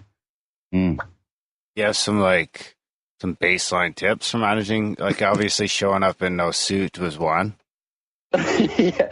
No, but it all ties in with the whole getting rid of the bonno thing. Like if you're capable of, like I said, walking down the street in women's clothes or something like that, you've destroyed everybody's expectations. It's about doing crazy things. It's about being a little bit crazy, but within logic. Because like I said, I mean, we do more illogical things that we think are normal on a day-to-day basis. Like I said, like wearing a suit. I mean, where's the logic in like, I understand that it's a corporate rule or whatever, but in the greater sense of things, or like some fears or inhibitions that we have, or some like biases or prejudices that we have. I mean, there's no logic in them whatsoever. So it's about the more honest and more logical you are, the more crazy you'll be perceived, and that's good. Mm-hmm. But as long as you're within that logic and reason, then you're not hurting anybody, and people will actually kind of respect you for it, like more than you think, probably. I think there's something about being your true self as well that shines. Like without living in that fear and having, you're obviously following your path the way you're supposed to, and you're living in your truth. And I think that it does resonate. It's not scientific or anything like that, but I do think that rubs off on people. Yeah, it's also, it's about happiness. Like, I mean, if you're smiling every day, and if you're emitting like a positive energy and pure love, I mean, like, yeah, I mean, people are kind of happy to have you around, no matter who you are. Like, even if you're a bit crazy, and, like I said, the more kind of crazy and out there you are, the more you just kind of get into who you really want to be. It's like, yeah, they might not get you. They might not think that like you're a positive example or anything like that, but they love having you around because you're positive and you're smiling and you're helpful and you're kind, and they think you're original and different, and it definitely rubs off. Yeah. That's good. They don't want to talk to you, but they say, I have a good feeling about you. No, they definitely want to talk to you. They definitely want to talk to you. Yeah, you're kind of like taking the role of the court jester. The court jester is the only one who can speak truth, and tell it to the king like it is. Yeah. Everybody's afraid to do that, but since you're the court jester, you have that freedom. His court is kind of crazy, so nobody that seriously, but that gives you a certain freedom, and in the Native American cultures, the Navajo and all those others, there's they have this character of the sacred clown. She's the one that is, his role is kind of like disrupt tradition a little bit, go into the rituals and, make a little ruckus, and sometimes, like not beat people up, but, annoying people in order to try to, not desacralized rituals, but to try to show that taking things too seriously is not really the true path towards, spirituality. You know what I mean? Yeah, look, I mean, taking things seriously, and if you really looked at those things, even if they were serious and somehow they were illogical and like they didn't necessarily benefit your happiness, but I think it's what they are logical towards and who they are benefiting are those corporations. So it's tying into that. It's about being independent and making decisions that for your own happiness. It's like if anything that you're doing that's illogical is definitely benefiting. Like I said, the whole energy is not created or destroyed, right? It's benefiting somebody. And that somebody just happens to be corporations. So it's like either do you want to, spend your day from morning till night, and your energy, do you want that energy to nourish you or nourish a corporation, basically? Sure. And yeah. But let's kind of like touch upon a few things here. The kind of freedom that you are enjoying right now in Japan, and the way that you are like living your life. How do you think that someone who is in a marriage with a couple of kids, how do you think they will be able to try to That's a tough one. Get rid of the bono. That's a tough one because once you've already created the foundation of a marriage that's based on sort of traditional principles of like you're wearing the wedding band and I'm yours and you are mine and we own each other and that sort of that might have been okay, I don't know, 200 years ago, but it doesn't seem to be possible anymore because now women are independent and equal in society, and the whole concept of you being somebody else's and belonging to each other, and there just seems less reasons to want to restrict one another. Like, whereas before they might have got pregnant or, something like that. Like now we can, we don't have to suffer those same sort of, so in the middle of a marriage to say like, hey, by the way, now I've decided that, we should be free and, we should, like not have jealousy and we should not have this possessiveness and,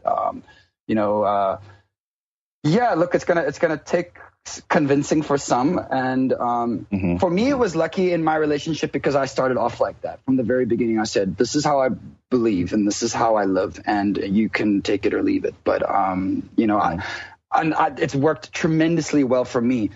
But that was like I said from the start, in the middle of something. But to have like a conversation with your wife and say, look, the world changes. Every 50 or 100 years, the way we look at things changes. And the reality is that the world is changing and the environment is changing and everything's changing.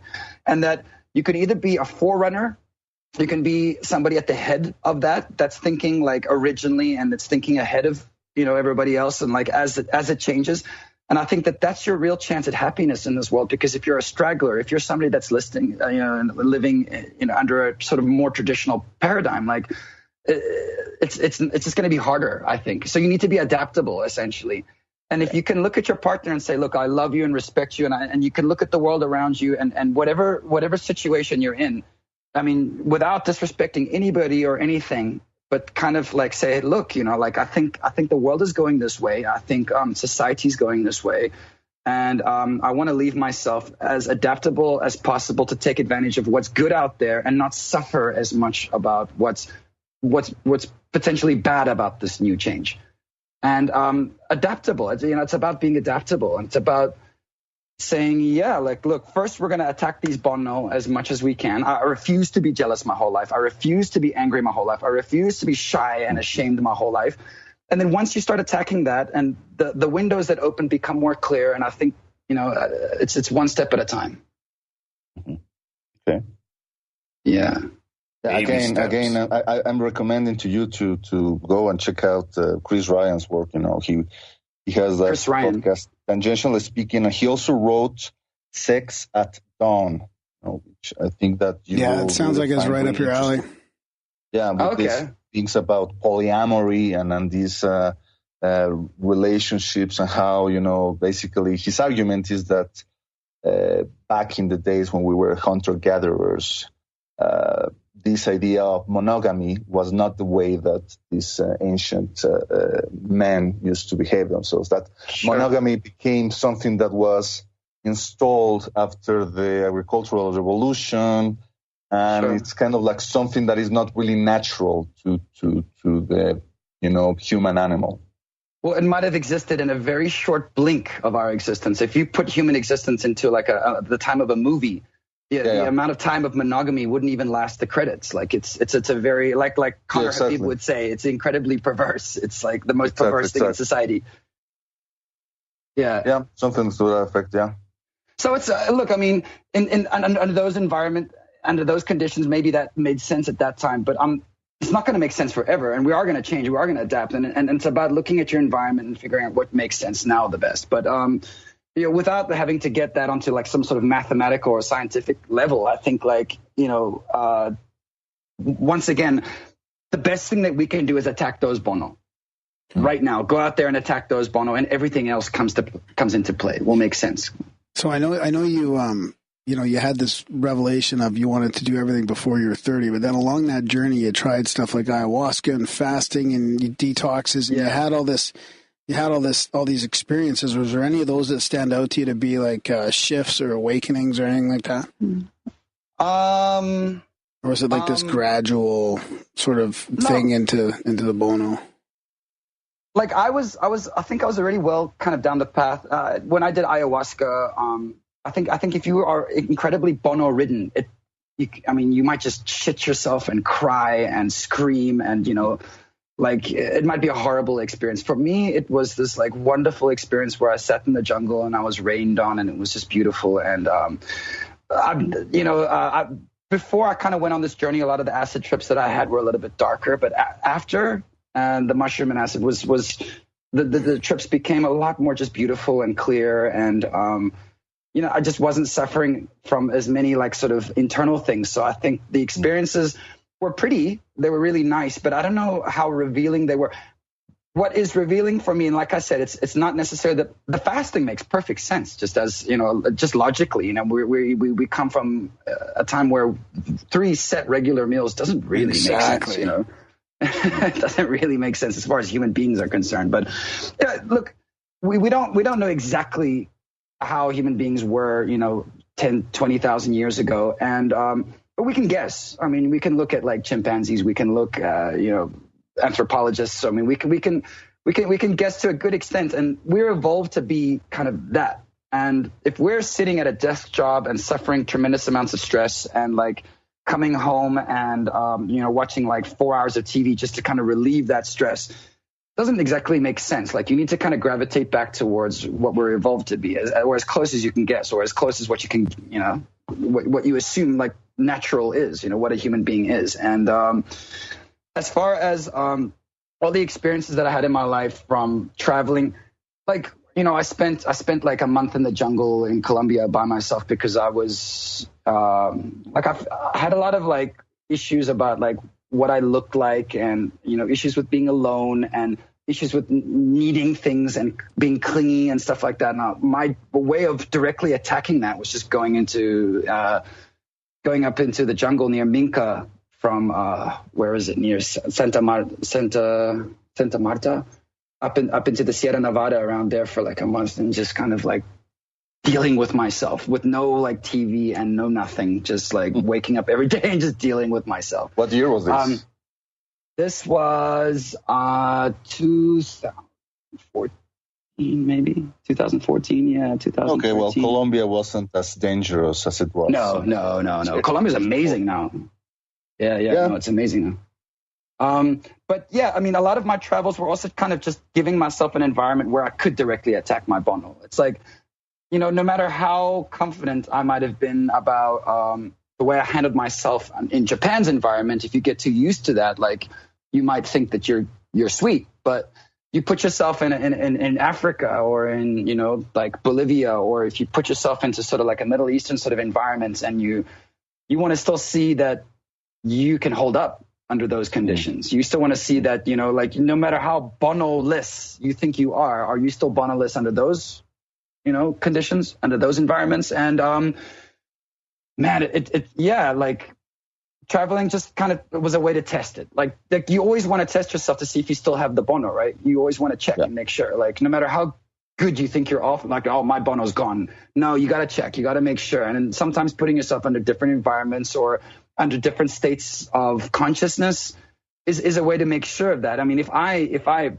smoke weed and all of a sudden flip out and get all angry and shit, then no, I probably haven't cleared all my Bonno. Or if I'm in the middle of like India and I'm like, oh, these dirty people, how could they do this? If my Bonno's still there, man, like it's a very clear cut case, so it's like, occasionally it's about there's no reason why I can't live anywhere or be anywhere and be happy everywhere, and I do love absolutely everywhere, and every place has its advantages and disadvantages, but like for me, more of the journeys and experiences have been about checking to make sure that the Bonno are gone or discovering new ones and finding an environment to attack them. That sounds like a good way to recognize it is through judgments or resentments. Like if you see yourself or feel yourself judging things or people, and that could be. Yeah.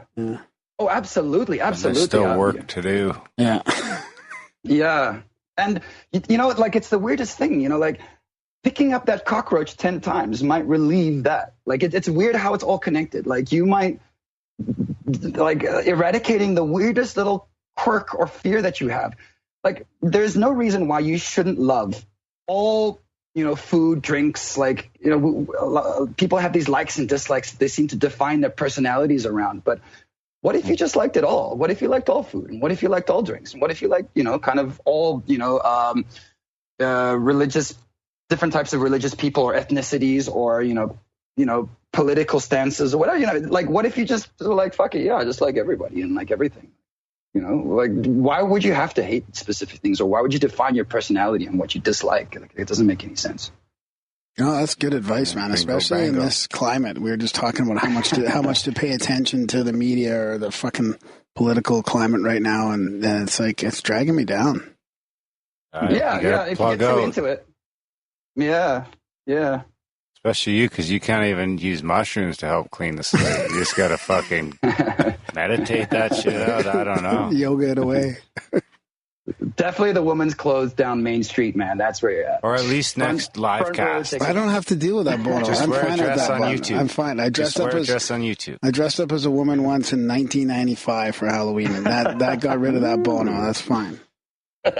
My best buddy, right away when he saw me, he's like, Marie. He thought it was my I've mom. seen you fucking bonoing off the walls at the office.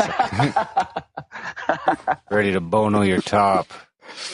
Are there any like confessions though? Do you guys have like any specific bonos that you thought might have come up during this conversation? Yeah, fear of conflict a bit for me, like know, during work, during office time, or even on the show, probably a little bit like fear. And I don't know where that's coming from, but I mean, me specifically. No, okay. No, just in general, really. Like I try to avoid conflict for the most part, right? I mean, I'll get.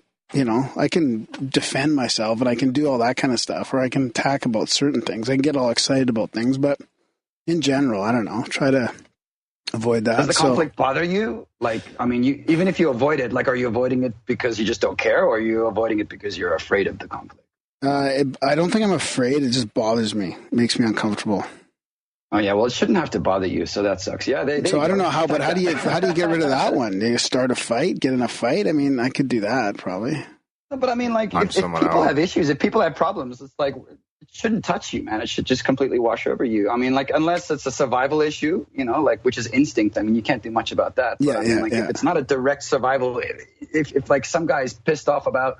You say, I don't know, like what happens at work? Like you. Well, it's even. Let's just say it's not even related to me. Let's say it's like even two people having a conflict, and me watching even.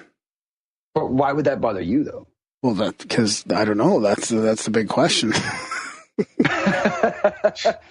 Well, yeah. Like I mean, look. I mean, I think you need to look within yourself to think. Yeah, I mean, become a cage fighter.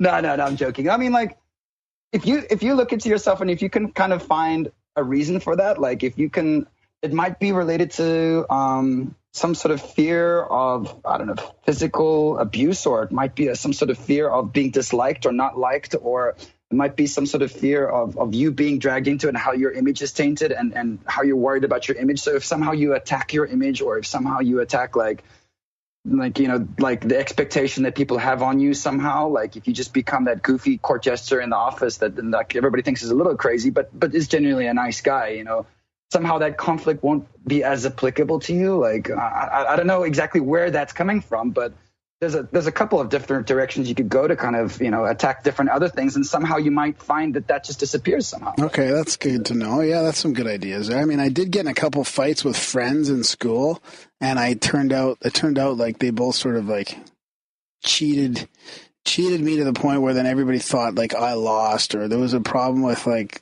couple high school fights with friends. And where everybody gathers around and watches, and that could have like an effect on me now. And then, sure. Keep them coming. Losing's fun. I mean, losing's good times. People have issues with losing, and it's like this competitive edge. Like you got to win all the time. Like why, dude? Losing is like but I didn't really lose. It was a draw. A better story. Oh, here he goes. He's getting all defensive. I didn't lose. It was a tie. It was a draw. But he lied and said that I lost and that he won. Right. So it was one of those things. Like it was like a injustice to me. Right. So.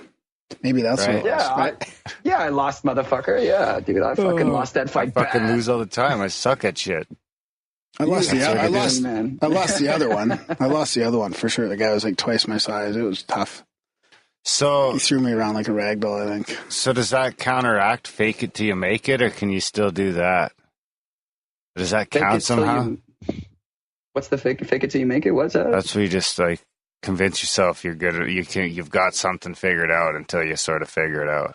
I've done it at work with like when I was more inexperienced. I remember like looking at drawings, like and my boss being like, "You got it," and I'm like, "Oh yeah, man, I got it." And then you're like off in the corner, like, what the fuck is this thing? Yeah. But then you eventually figure it out. I mean, now you'd have a hard time throwing a drawing past me that I couldn't figure out. Yeah, even in the recovery community and stuff, fake it till you make it. I mean, there's in the spiritual community, like that is sort of a thing, right? I mean, through intention and stuff, you can get there by, you know, sort of failing as you go along, right? Just faking it. Seems like a dangerous game though, because you might just become reliant on faking it. And just fake it forever. Like, you might as well just be completely honest. Doing like, that I fucked it up, and I can't do that. So how do you get rid of that? Maybe I'm already stuck in a fake. But not be stressed about it necessarily. You know, just like shit. But there's probably a fear there, right? A fear of like you don't want to admit that you don't know those drawings, or you don't want to admit failure. So there's a fear of failure there, Darren, for you. So you're faking it. I do have a fear because of your Bono of failure. So how do you then get rid of that Bono? Well, I tried to fail. I'm failing at podcasting. Go ahead and just fail. Fail at everything. Purposely lose every game you play with all your friends. Purposely fucking get rejected by every woman you see. I mean, like, yeah, just fail. Fuck. Yeah. But I mean, like, yeah, the fake it's I don't know about that, eh? I don't know. It might be a way for some people, but I fake it till you make it. Nah, doesn't resonate with me. I haven't really thought about it, but I would definitely go along the honesty route about, look, I'm not able to do that. I can't read that. I don't know what's going on. But that's a big part of it. The honesty part is a big part of it, because the more you're honest about your shit, and because, I mean, I've had to work on this for a while, right? A few years now. But I think the more you're honest about it, the more you're not going to worry about what people think. And I think the more genuine honesty you can kind of live by, I think there's less Bono attached to it. There's less shame. Yeah, there's less. Sure. If you go to a job interview, most people are not going to be 100% honest about, you know, their experience in their resume. You know, if they ask you, hey, do you know this computer program? You'll probably say, yeah, sure. You know, I'm very familiar with it, just to try to get into that job. You are 100% honest. You know, some employers might, be grateful for that honesty, but some might say, well, you know, some employers might wait. Yeah, but you could look at it that if you don't want to work there, then if they're not going to hire you for your honesty, then fuck it. You know, you could look at that bigger picture like that as well. Well, there's this whole thing about this society and the corporate world, you know, feeding on the Bono. You know, corporations tend to be very deceptive. You know, if you go to a car dealer, you know, and say, hey, you know, is this model better than your competitors? They will say, yeah, sure. You know, this is the car you're looking for. You know, this is the one you want. You know, they're not going to be 100% honest and say, you know what, you're probably going to want to buy, you know, the car that they're selling the other company.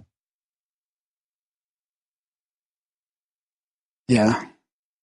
Oh, did we lose Ricard? We might have lost Ricard. Something. Yeah, it looks frozen or something.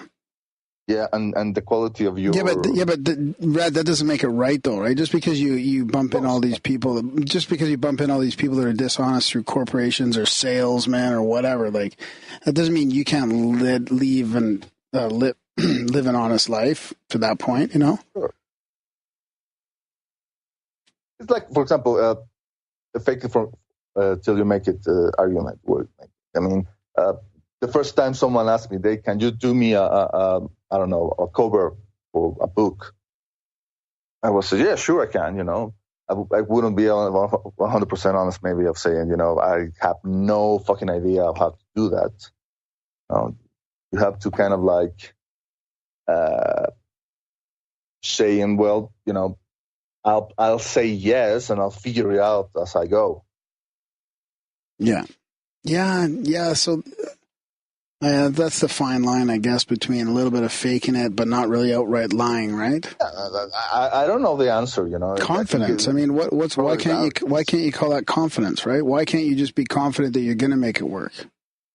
Well, because sometimes it's different. I mean, among creative people, I think there's a lot of lack of confidence. There's a lot of I feel like it's the opposite. No, well, not in my case. I guess it's.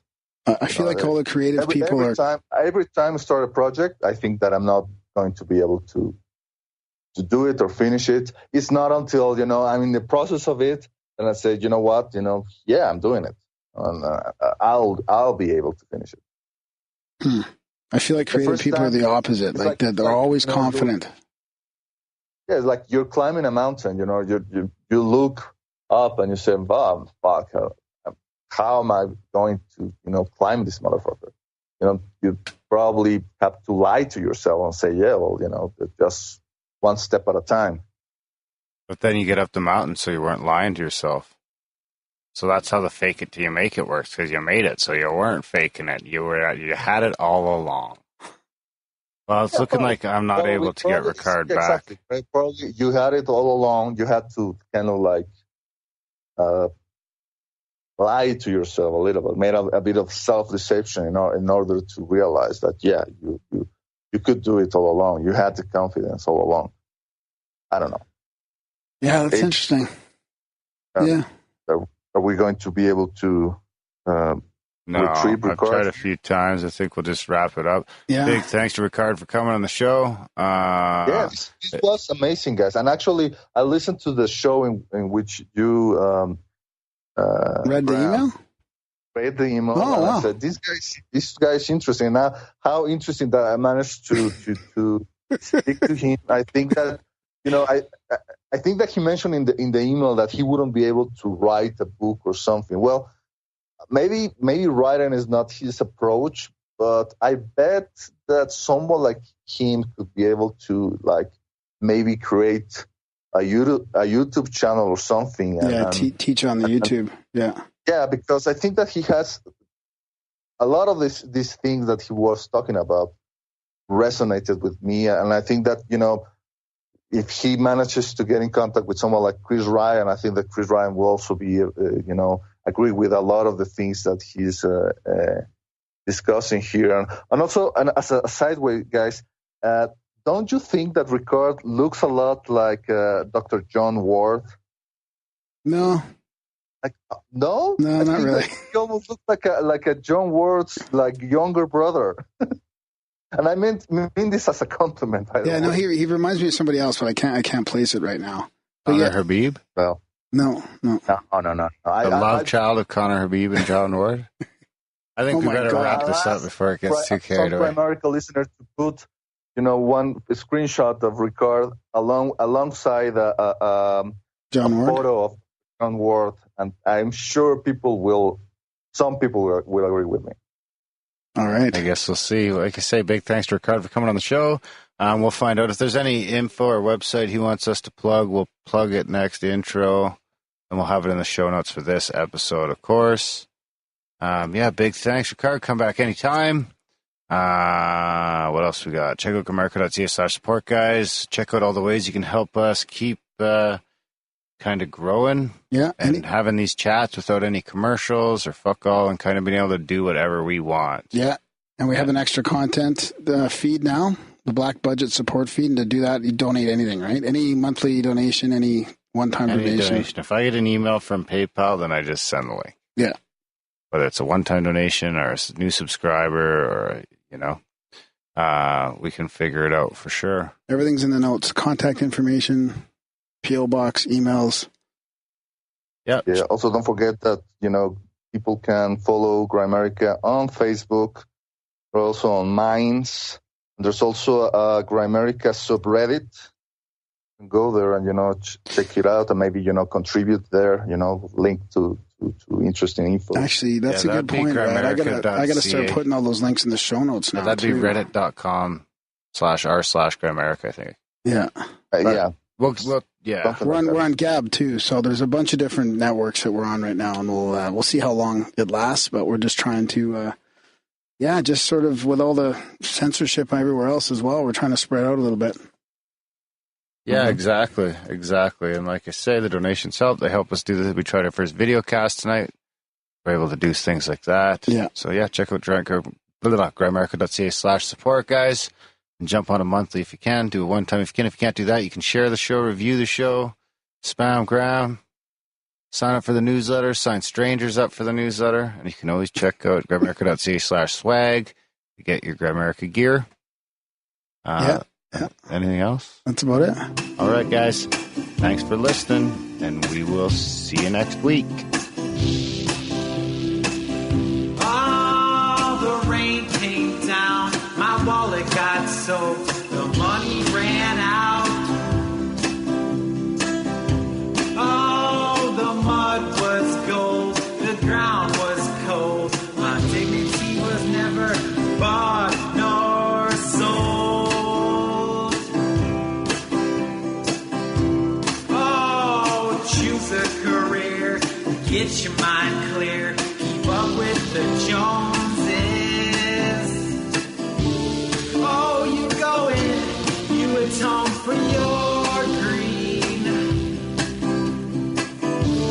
You atone for your greed with the electric messiah. But that's just your publicity stunt. I can see your duplicity in front of your lines.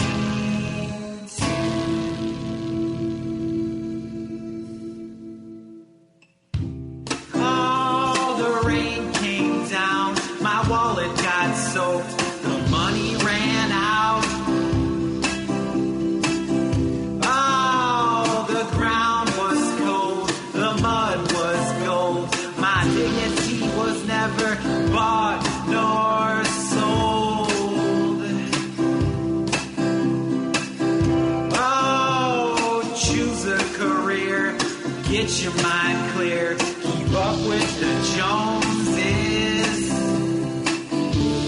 Oh, you go in. You atone for your greed.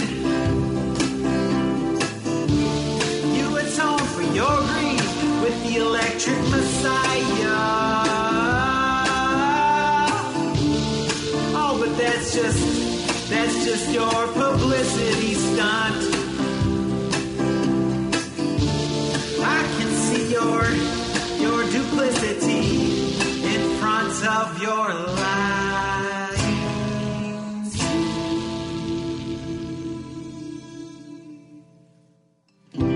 Oh, the rain came down. My wallet got soaked. The money ran out. Okay, there we go. We had the new moon, dark sky, which is great. Had a planned camping, pitched our tent, went back there for the night. Crystal clear. Darkest night. So I had to read that meditation, did the singing bowl, and that shit starts happening. Pow, pow, pow. We started seeing flashbulbs. Streakers coming down. Graham Dunlop is the T-SETI star. Graham Dunlop is the T-SETI star. Blubbity, blubbity, blah.